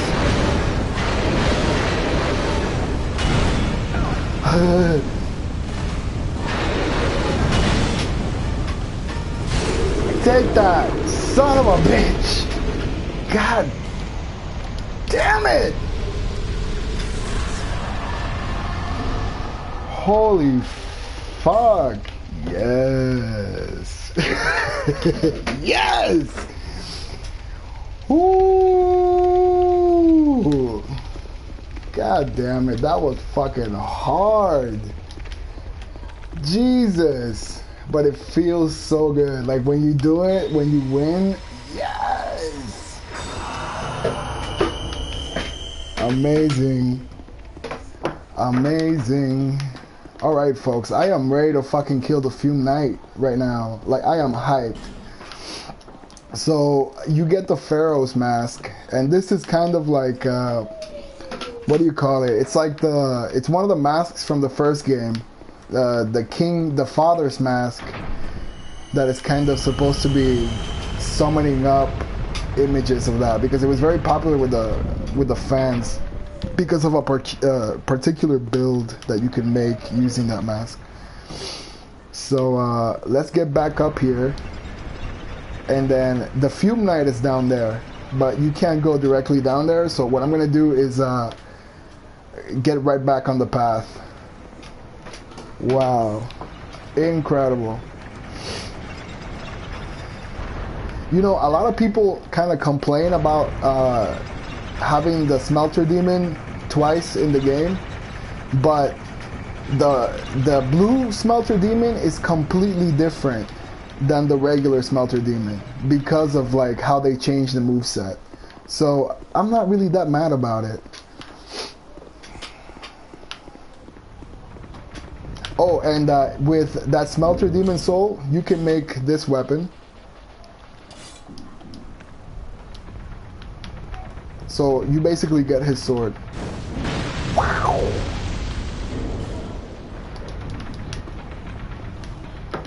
Alrighty.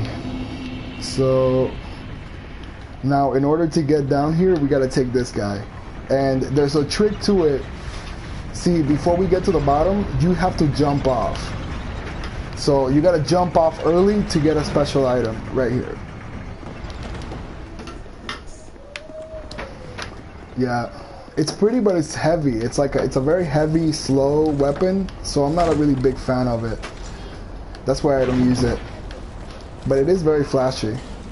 Here's a ring. This ring is kind of useless, so I don't really have anything to say about it. Now, we're about to get to Raimi. So the lift will leave you right here. But if you get off early, you can have access to the top floor, which nets you that ring.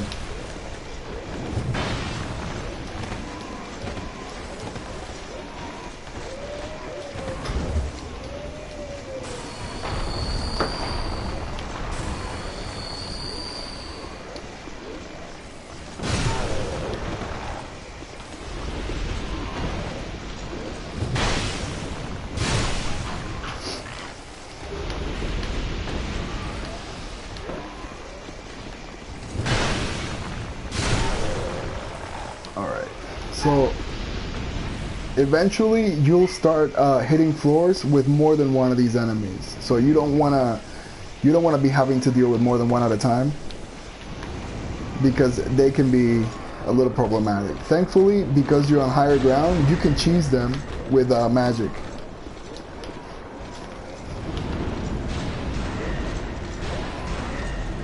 And they're very susceptible to magic. So here we go. The other thing is that there's actually broken floor, so if you step on the colored bricks, you'll fall straight to the bottom, and you don't want to do that because you're gonna come face to face with one of those hammer demons and any of these regular enemies that fall beneath. So you got to be careful with that. But if you make it down here step by step, like in this fashion, you can actually set yourself down on this platform and then cheese the demon with projectiles, and he won't be able to reach you here.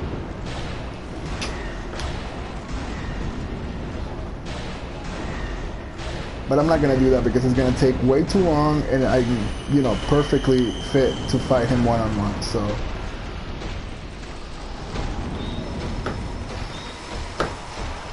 let's just go ahead and do that.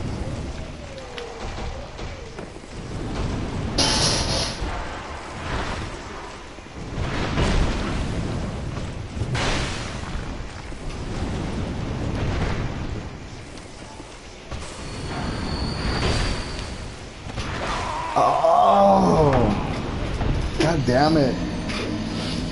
Alright. I don't give a fuck. Alright, I just beat the fucking smelter demon, so I don't care. I'll come right back down. The funny thing is that this that enemy kind of prepares you for the smelter demon because it's kind of the same idea. Like a big boss, slow swings, that kind of thing. So let's actually take the bonfire to the other more ideal place.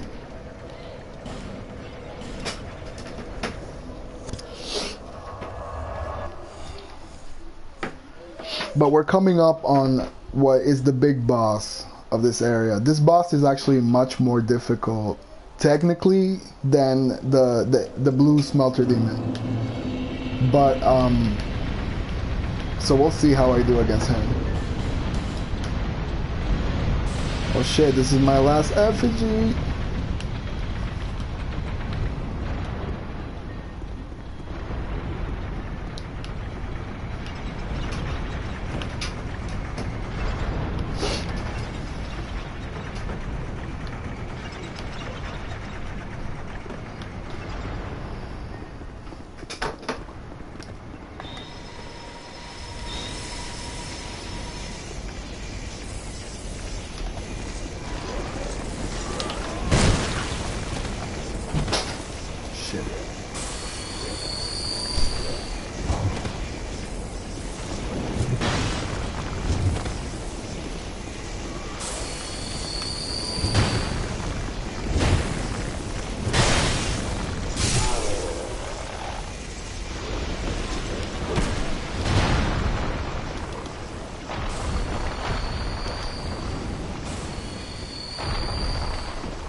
Shit.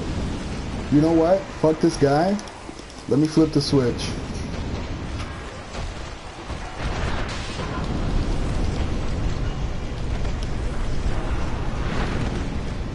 I'm gonna run right past him. Oh! Oh!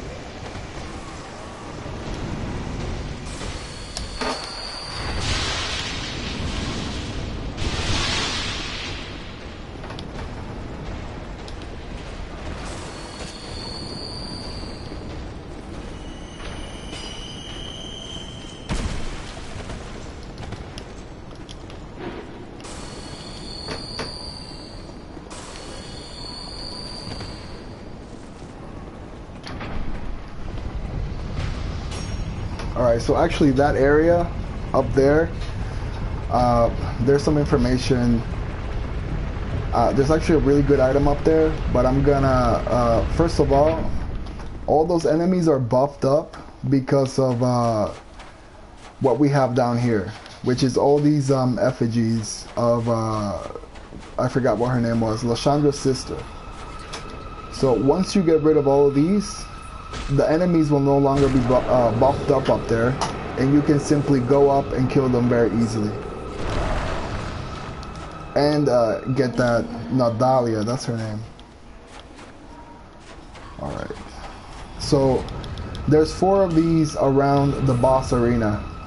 That beyond the fog gate that we went by, that's how you go into the boss. So if these statues are still active while you're fighting the boss, whenever the boss comes near them, he will automatically be healed by them. So it's not a very good idea to have them up and running. So in essence, the hook of Broom Tower is, you know, the first time you're making your way through it, you don't really know that this is what's going to be at the end of it. So by the time you get down here, and you realize that the boss is, first of all, incredibly difficult just on his own, but then on top of that is being healed by these statues, then you're gonna have to go back up to the tower and find more wedges and find a way of eliminating all these things. So this can entail pretty much just finding that chest that I showed you guys where it is, or it can go all the way up to having to defeat Sir Alone. I think you can fight him before the boss, I'm not sure, but like you're gonna have to do all of that just to avoid the extra difficulty of a buffed up boss.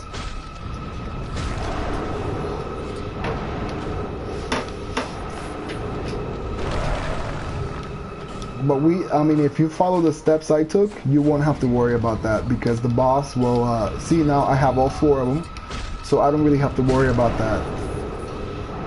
And I can take care of the boss easily.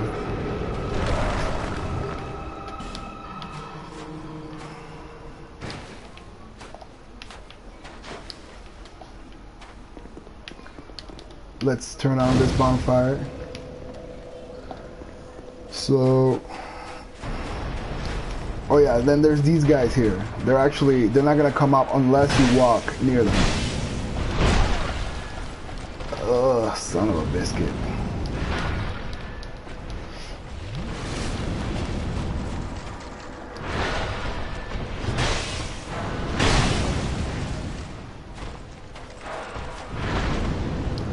Oh, and the other thing is that they will never ever come into this room, so you can actually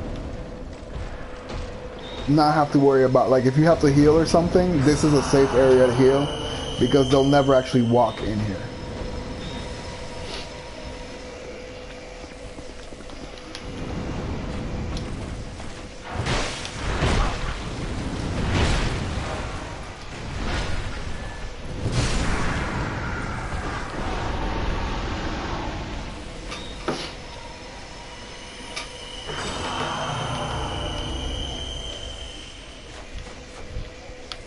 Let's go down in the chat. Oh, no, Nashandra is actually the last boss of the game here. So they gave her like a really cool name. And then all her sisters basically have some kind of variation of that. Like, the one here, her name is Nadalia. And then she's got a sister called Alsana. And then she's got one more, which I just defeated today in the other DLC. So the thing is, she's the last boss of the game, but she's super easy compared to like the sisters that you have to fight.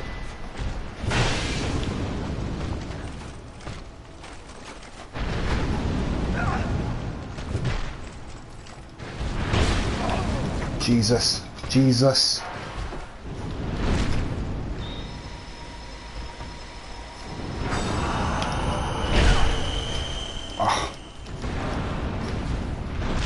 These things are such a pain in the ass.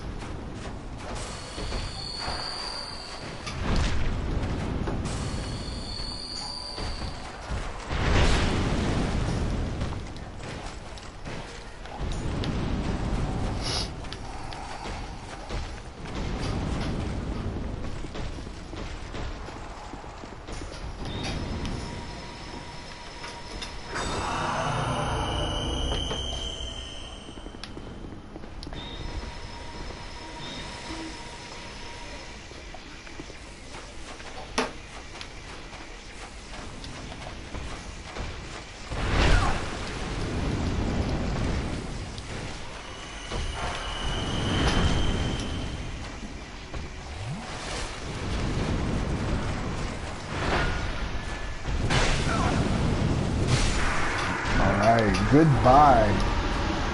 Oh, he dropped something? Oh, Titanite slab. Great. Asshole.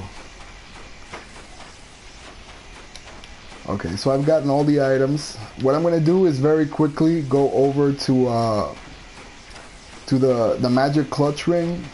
This item is really useful for sorcerers. At least I think it is.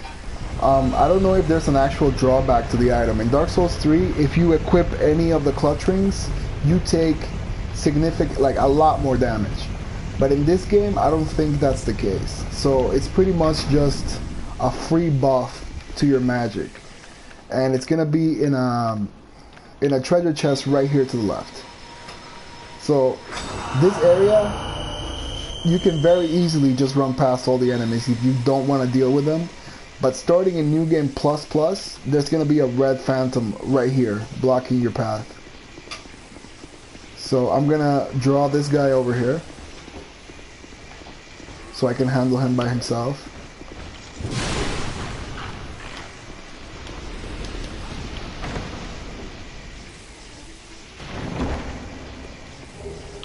And there's the magic clutch ring. Oh shit, here comes the ghosts. So I'm not gonna bother with the ghosts. But I mean, like I said, they dropped their great bow and they dropped their sword.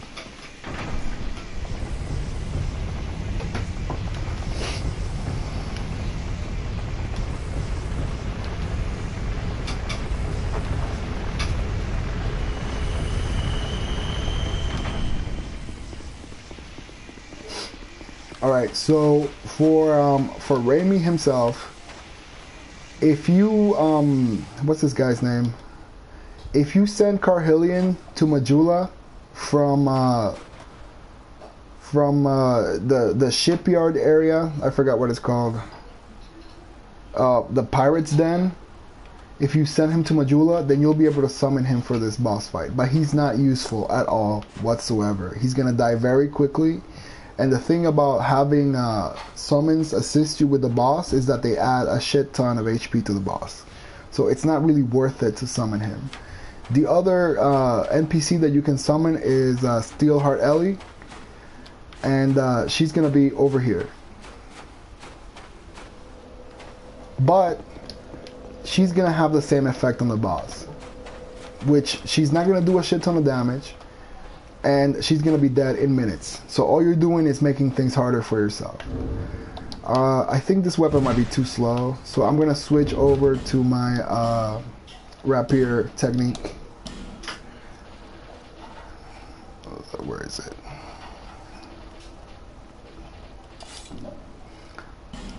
And okay, so I don't know what else to say. I mean, this is a really, really good boss. So hopefully I won't die on the first try.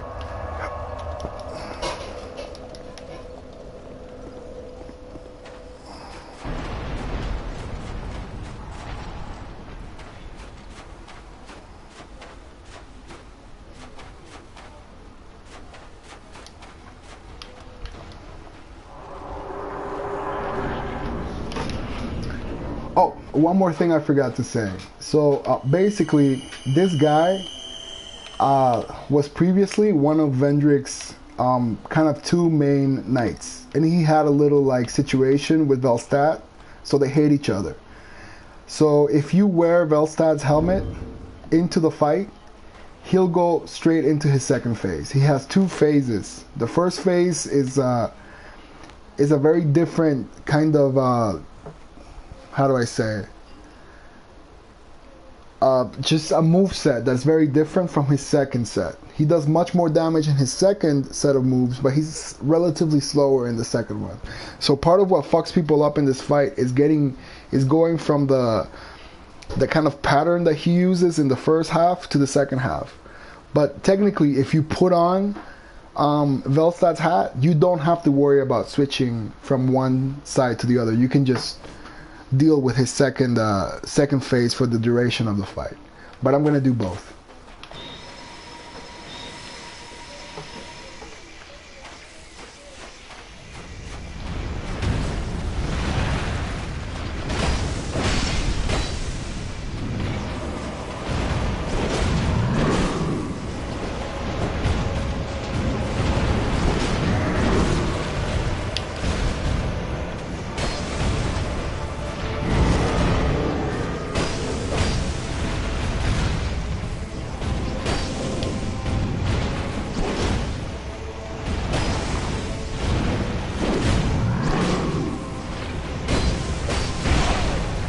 Shit.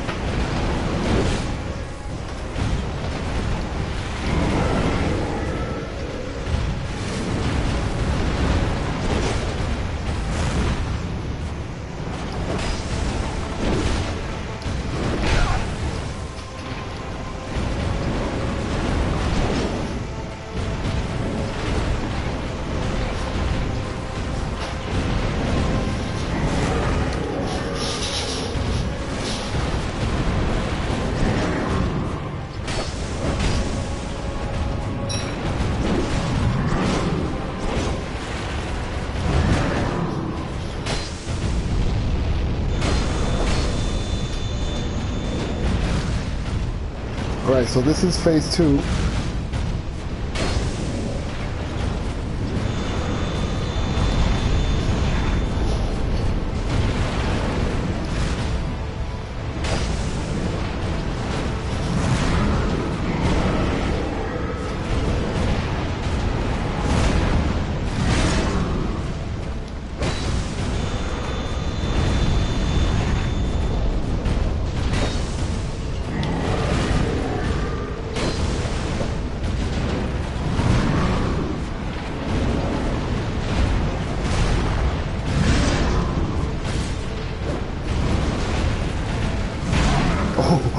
No!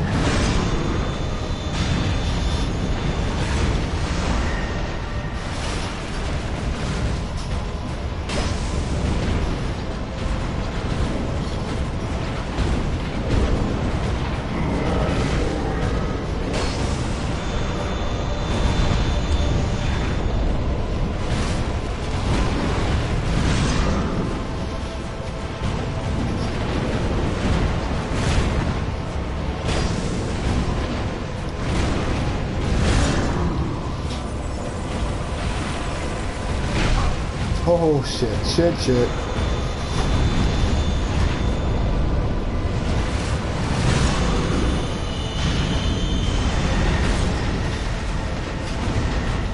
Come on.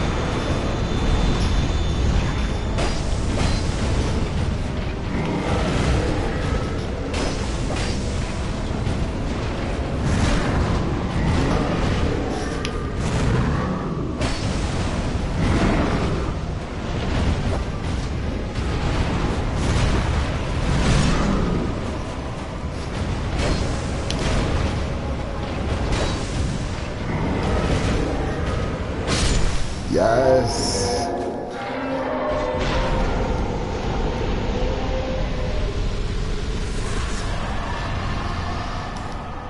Beautiful. First try.